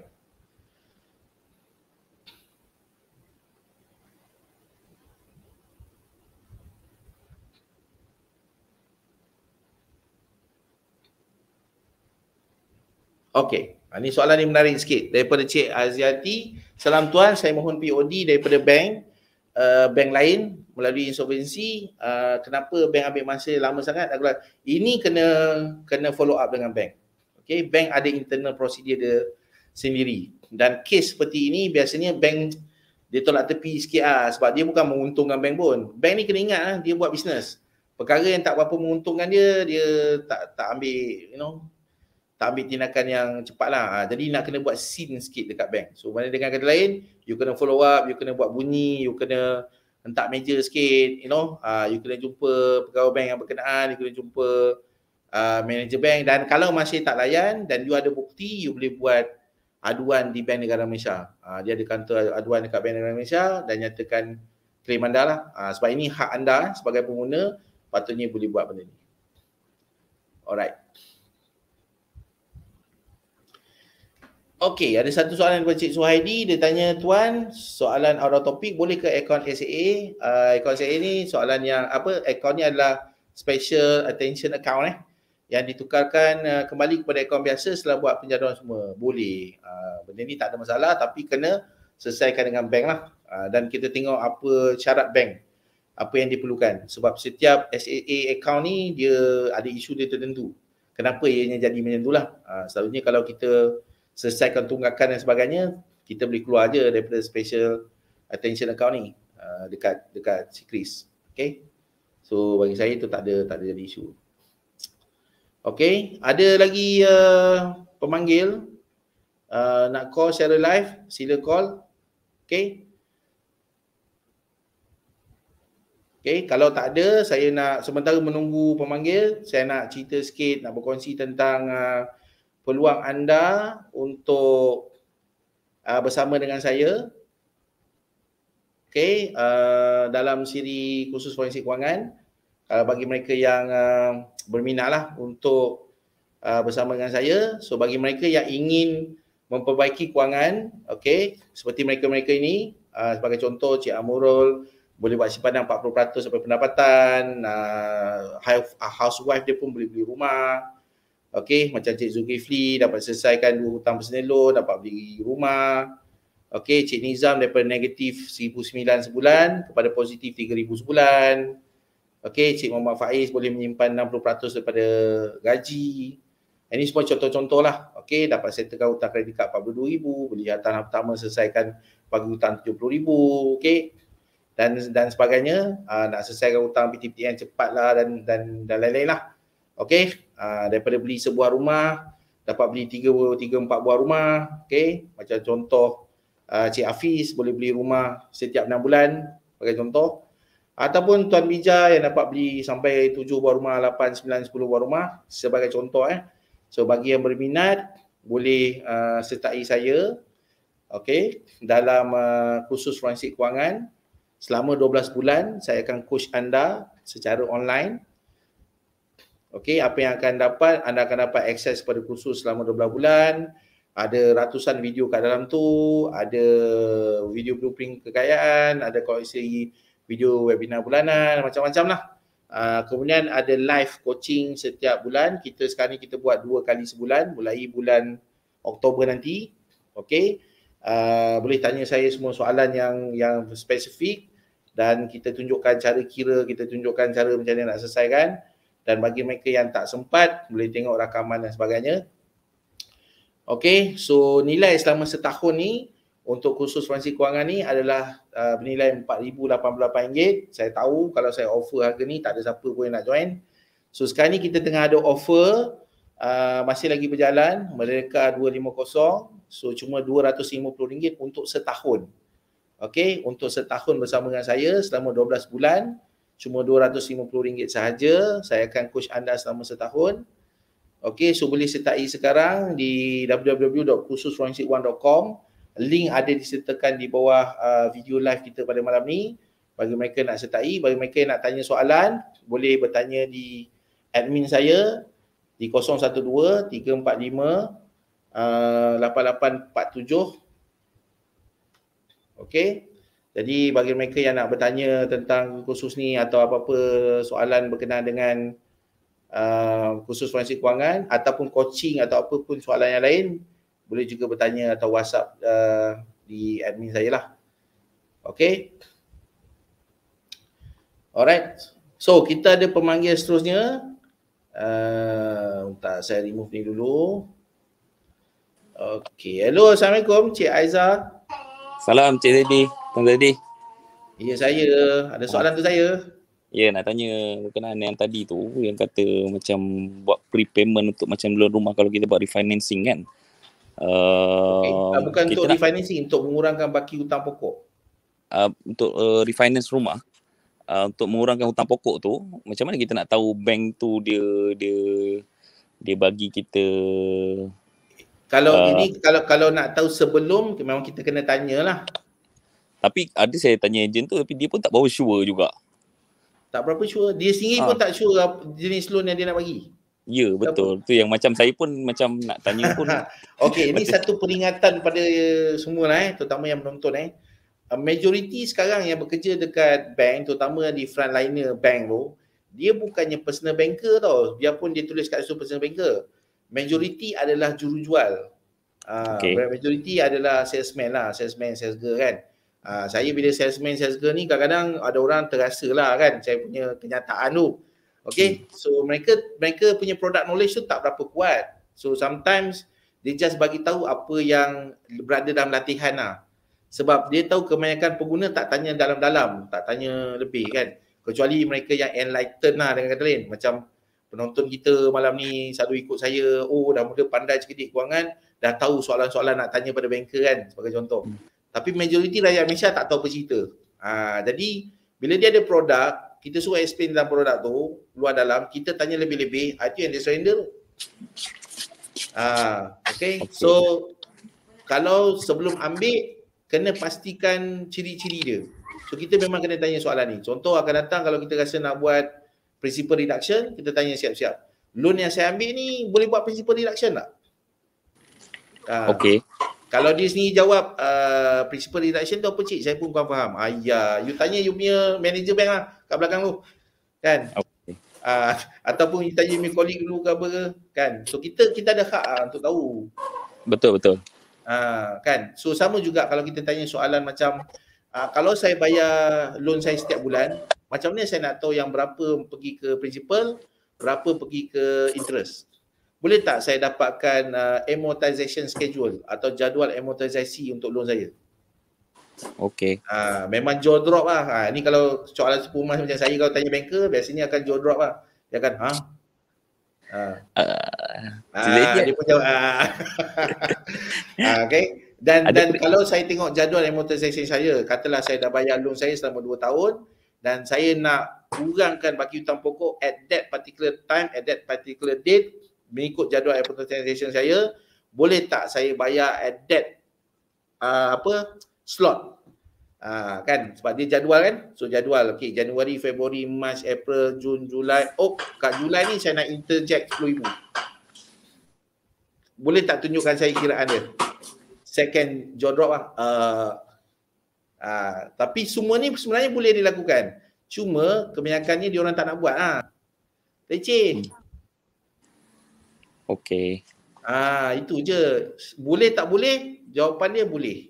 Bank kan? Apa salah tak boleh pula? Kalau you boleh jual hutang, of course you boleh interject you punya hutang. Kan? It's numbers. Dia nak buat dengan tak nak buat tu, itu satu tanda soal lah. Sebab kita berhubung dengan manusia.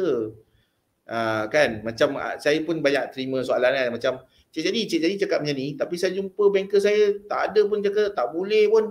Saya tanya, you jumpa lelaki ke perempuan?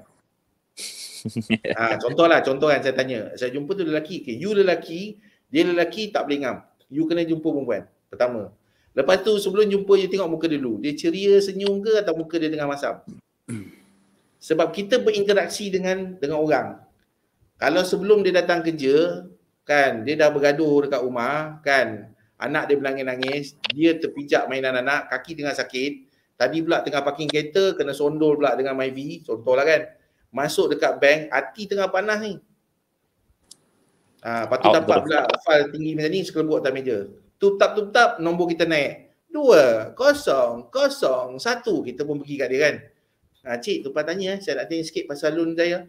Muka dia tengah masam, angin kan, file tebal macam ni. Rasa-rasa jawapan dia apa? Tak dapat lah. Tak boleh ni cik, tak boleh buat. Semua tak boleh. Simple je, semua tak boleh. Because tak effect dia pun, dia apa aku?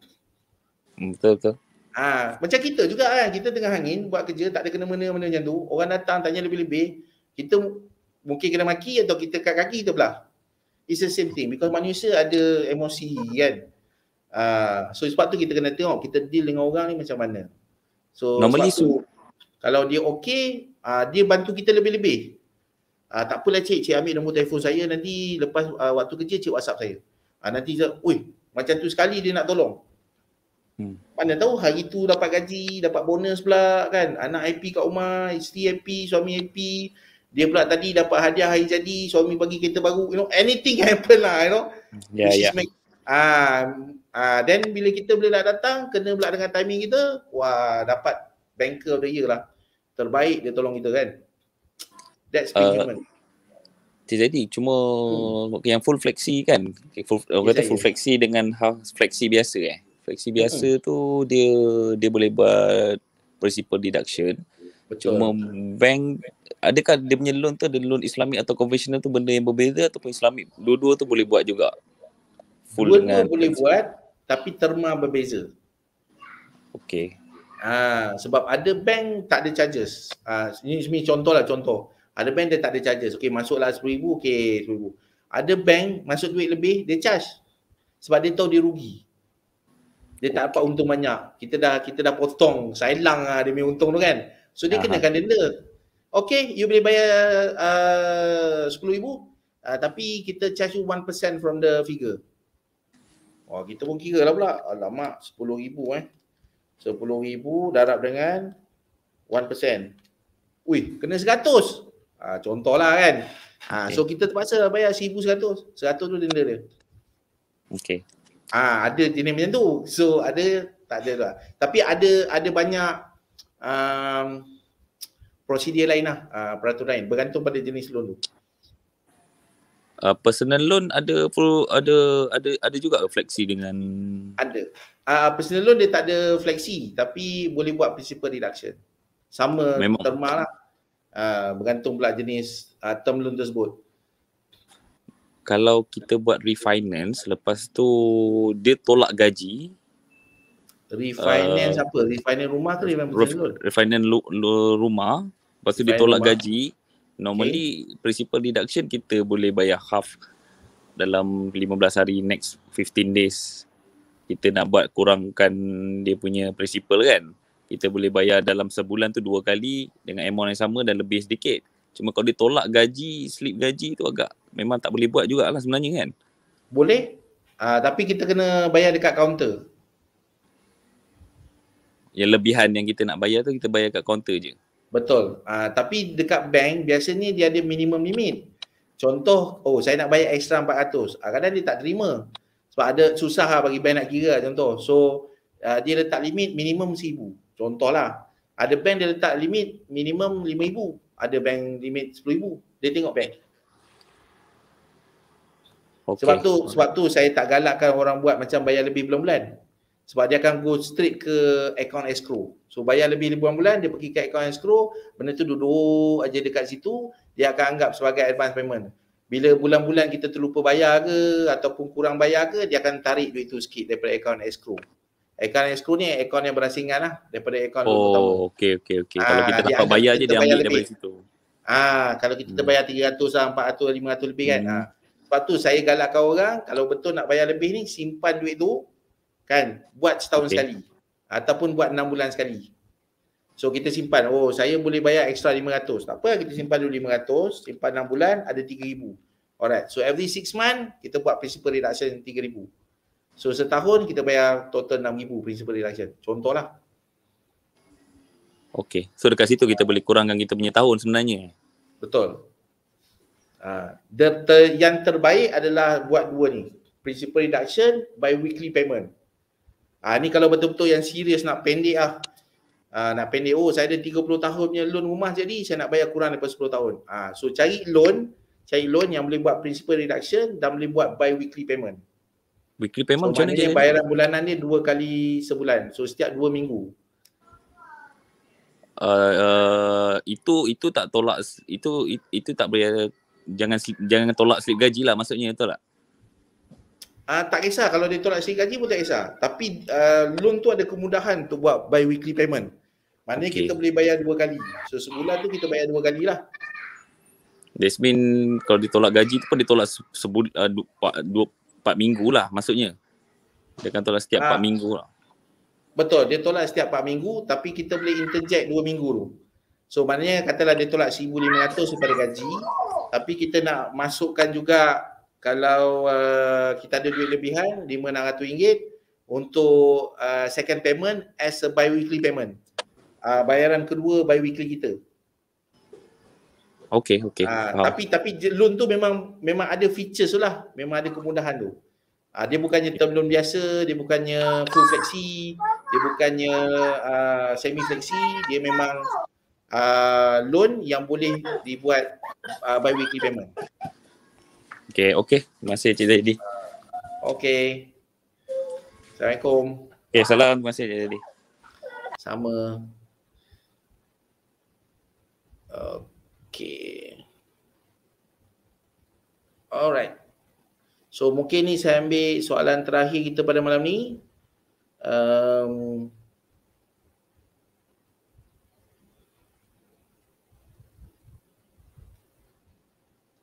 Okey, soalan saya, kalau rumah ada banyak, lepas tu satu rumah kena lelong, apakah kesan, adakah akan susah dapat loan atau dimufliskan? Tidak. Kalau kita ada rumah banyak, satu rumah tu kena lelong, so kita cuma kena pastikan rumah yang lelong tu, nilai lelongan tu boleh tutup hutang tersebut. Kalau nilai lelongan boleh tutup hutang tersebut, selesailah isu lelongan rumah tersebut. Dia tak melibatkan rumah-rumah lain. Dia mula melibatkan rumah-rumah lain ataupun perkara lain kalau dia lelong rumah tu tapi nilai lelongan tak cukup nak cover loan bank. And then bank pula akan kenakan bayaran pada kita untuk melangsaikan baki loan yang tak selesai. Contoh, rumah tu loan dia 200,000 tapi kena lelong 150,000. So bank kata kau masih lagi berhutang aku RM50,000 dan RM50,000 tu pula kita tak boleh nak langsaikan ataupun kita tak boleh nak kautin dengan bank. Mungkin ada bank dia kata okey lah, kita convert you punya RM50,000 ni kepada term loan 10 tahun. So you kena bayar RM550 sebulan. Selesailah masalah tu. Tapi kalau bank kata tak nak, you tetap juga nak bayar seketul RM50,000 dan kita tak mampu nak bayar, then dia akan mula pergi kepada isu kemuflisan, isu blacklist, isu-isu lain lah. So dia bergantung pada senario kita apa yang berlaku. Okay? Alright. So kita ada pemanggil seterusnya. Sekarang pukul 10.46. Saya akan tutup kita punya sesi ni dalam pukul 11 lah. Right? Okay. Hello, Assalamualaikum. Hello, Cik Rudianto. Hello, Assalamualaikum. Assalamualaikum. Okay, Cik Zaidi. Baik, saya nak minta pandangan Cik Zaidi dah ni. Berkenaan dengan apa ni daripada hutang saya sendirilah. Okay, baik. Saya ada hutang 3 buah kereta. Jadi, kereta yang pertama, saya bayar ansuran sebanyak RM782. Okay. Kemudian kereta yang kedua, saya bayar RM400. Okay. Dan kereta yang ketiga, saya bayar RM420. Okay. Cikgu nak. Kemudian saya pun ada nak structure kewangan saya bersama dengan isteri lah. Jadi isteri dia ada satu kereta dan juga ada satu PT-PTN. Jadi PT-PTN dia kalau tak salah saya lebih kurang dalam 25k balance. Sebulan bayar kemudian berapa? Macam mana? Sebulan bayar berapa? Sebulan bayar 120. Okey. So biarkan dulu PT-PTN tu, tak berbaloi tu usik. Okey, baik. Kemudian ada satu kereta lagi tuan. Bayar ansuran bulanan 500. Okey, total 2,100. Okey, baik tuan. Jadi macam mana tuan kalau macam saya nak lansaikan semua hutang ni, sebab saya ada satu rumah ni dah habis bayar. Okey. Rumah ni dah habis bayar, sama adakah saya buat remortgage rumah tersebut, kumpulkan semua hutang ni, kemudian bayar saya lamsam ataupun macam mana tuan? Pandangan tuan lah. Total hutang rumah ada berapa? Total hutang kereta berapa? Ini bayaran bulanan je lebih kurang 2,100. Total hutang. Total kereta, yang satu kereta tu 26k. Okey. Satu 33k. Okey. Kereta yang ketiga 34k. Okey. Kereta yang keempat 34k juga. Okey. Kemudian kalau PT-PTN pun lebih dalam. Satu lah sebab dia kecil sangat. Okey, baik. So yang tu je lah tuan. Berkenaan dengan kereta je lah. 127,000. Betul. 127,000, so 2,100 12 bagikan 127,000. So mana ROI dia untuk semua tu lebih kurang dalam 20% lah. Okey. So kalau 127,000 kalau kita remortgage, umur tuan berapa tahun? Umur saya 30 tahun tuan. 30 tahun. Market value rumah tu berapa? Market value kalau tak salah dalam 180. Okey, pertama sekali rumah tu tak cukup. Kalau kita nak gunakan rumah tu nak remortgage, nak selesaikan hutang kereta, sebab baki 127 lepas cost remortgage, lepas 90% remortgage, dia kalau ada pun macam ngam-ngam lah lebih kurang. Okey, so memang tak ada duit lebih. Okey, lepas tu bayar bulanan 127 lebih kurang dekat 600.5 lebih kurang 600 lebih. Sebulan kalau 30 tahun, tapi nak kena merandap lah pula 30 tahun. Kalau saya tak remortgage sebab rumah tu rumah duduk sendiri ke rumah sewa? Rumah duduk sendiri tuan. Itu salah satu sebab kenapa tak remortgage lah. Sebab kita dah duduk rumah sendiri, dah tak ada hutang, buat apa kita nak sentuh rumah tu. Kalau saya akan lansaikan hutang kereta ni, kalau saya akan snowballkan dia. Sebab baki hutang kereta ni dah tak banyak. Baki hutang kereta ni 20,000 lebih, 30,000. Tapi bulan-bulan ada 2,100. Jadi kita boleh snowballkan. Contoh macam kalau 2,100, 10 bulan pun dah 21,000. So secara purata, satu kereta dah boleh lansai dalam masa setahun. Satu kereta dah boleh selesai. Setahun satu kereta dah boleh selesai, contoh itu. So buat apa saya nak ambil risiko 30 tahun? Okay, sedangkan kereta ni saya boleh buat satu persatu, boleh selesaikan setahun satu. Tapi snowball lah, boleh guna keadaan snowball. Baik. Okay, ataupun sertai kursus saya lah. Untuk lebih detail. InsyaAllah tuan. Okay. Alright, terima kasih. Sama. Assalamualaikum. Salam. Alright, so kita ada pemanggil terakhir. Hello, Assalamualaikum Cik Man. Hello, Assalamualaikum Tuan Zaidi. Assalamualaikum. Ada soalan untuk saya? Okey Tuan Zaidi, macam ni. Saya nak minta pandangan Tuan Zaidi. Okay. Saya punya matlamat utama adalah untuk kurangkan saya punya komitmen hutang. Okay. Dan yang kedua untuk ada property. Umur saya sekarang lingkungan dalam 33 tahun. Okay. Kerja swasta ke pejabat awam? Kalau ikutkan saya punya saya pejabat awam. Pejabat awam, okey. So hutang apa yang ada tadi tu? Komitmen apa? Kalau ikutkan saya ada personal loan lebih kurang 114,000. Sebulan bayar berapa? Lebih kurang dalam 1,600. Okey. Kemudian saya ada kereta lebih kurang 61,000, bayaran lebih kurang 912 macam tu. Okey. Okey. Kemudian loan PTPTN lebih kurang 140. Itu saja hutang saya. 140, Kemudian yang baki dalam PTPTN payslip ada lah. berapa? Kalau yang sekarang, ya, Baki PTPTN ada berapa? 140 lebih kurang 14,000. 14,000, okey. So tak payah nak settlekan dululah, tak berbaloi. Jadi Which is jadi adakah saya perlu settlekan saya perlu refinance saya punya personal loan dulu ke, ataupun macam mana kaedah yang lebih tepat? Kalau sebab saya tak nampak keseluruhan kewangan, detail kewangan tuan, tapi berdasarkan apa yang dia beritahu, okey, tuan punya gaji bersih masuk ke akaun bank sebulan berapa? Sebab personal loan dah tolak gaji kan? Dalam akaun bank lebih kurang personal loan dah tolak gaji, PTPTN pun dah tolak gaji. Cuma kena bayar yang tak kereta tolak lah gaji keluar kan? cuma kereta. Betul. Masuk bank lebih kurang 4,000. Kalau saya biarkan personal loan, saya biarkan kereta, sebab kalau baki masih lagi 4,000, maknanya DSR masih lagi okey untuk beli hartanah. So kalau dalam kes macam ni, saya masih tinggi lagi lah. Betul. Kalau dalam kes macam ni, saya akan cari hartanah,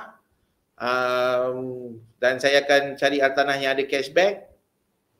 Okey, kalau saya akan cari hartanah yang ada cashback, subsale, minimum target dalam 100,000 untuk saya tutup personal loan tu bila lepas pembelian hartanah.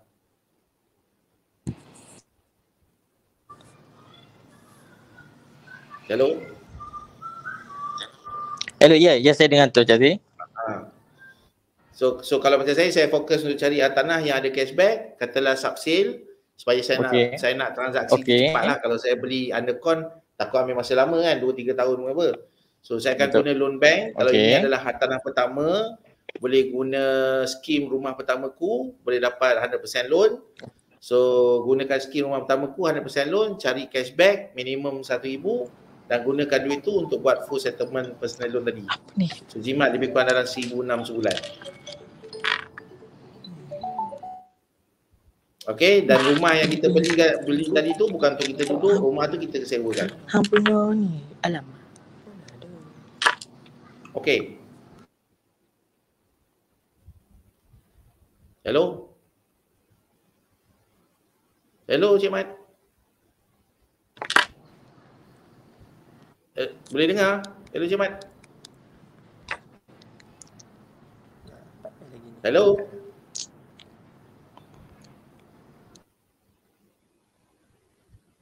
Putus pula. Okey. So itu soalan terakhir daripada Cik Mat. Saya tahu ada banyak soalan yang dikemukakan di ruangan komen dan sebagainya, macam saya mention tadi. So kalau nak tanya kena tanya live lah, okey. Dan kalau ada pun yang bertanya di soalan komen, saya cuma pilih secara rambang lebih kurang sebab saya tak boleh jawab semua. Jadi bagi mereka yang berminat untuk strukturkan semula kewangan lebih serius, boleh sertai saya dalam kursus forensik wang bersama dengan saya. Masih lagi terbuka, tawaran masih lagi ada. Kita belum lagi buat keputusan bila tawaran ni akan berakhir, tapi setakat insya-Allah bulan ni masih lagi ada. So boleh jumpa saya dalam portal Akademi Ruzinsan untuk kursus forensikwang.com, dan saya akan bantu anda untuk coach dan panduan bagi mereka yang serius nak menstrukturkan semula kewangan lah. So untuk itu saya ucapkan terima kasih kepada semua yang hadir pada malam ni. Kita dah bersiaran hampir 2 jam. Okey, biasanya dia sejam je, tapi sekarang ni makin lama sebab ada banyak soalan dan banyak apa. So saya ucapkan terima kasih banyak-banyaklah kepada yang sudi bersama dengan saya. Jadi sila like, share and sila share banyak-banyak video ni, dan diharapkan ini menjadi sebahagian daripada amal jariah kita untuk bantu orang lain luar sana yang mungkin terkesan dengan apa yang dibincangkan. Jadi share banyak-banyak video ni. Untuk itu saya sudahi dengan wabillahi taufiq wa hidayah. Assalamualaikum warahmatullahi wabarakatuh. Kita jumpa lagi dalam siri Bicara Wang pada minggu hadapan pada waktu dan tarikh yang sama. Kalau ada sebarang perubahan, tunggukan notis saya di ruangan Facebook ataupun di YouTube. So kita jumpa lagi untuk siri Bicara Wang pada minggu depan. Assalamualaikum. Kita jumpa lagi. Bye.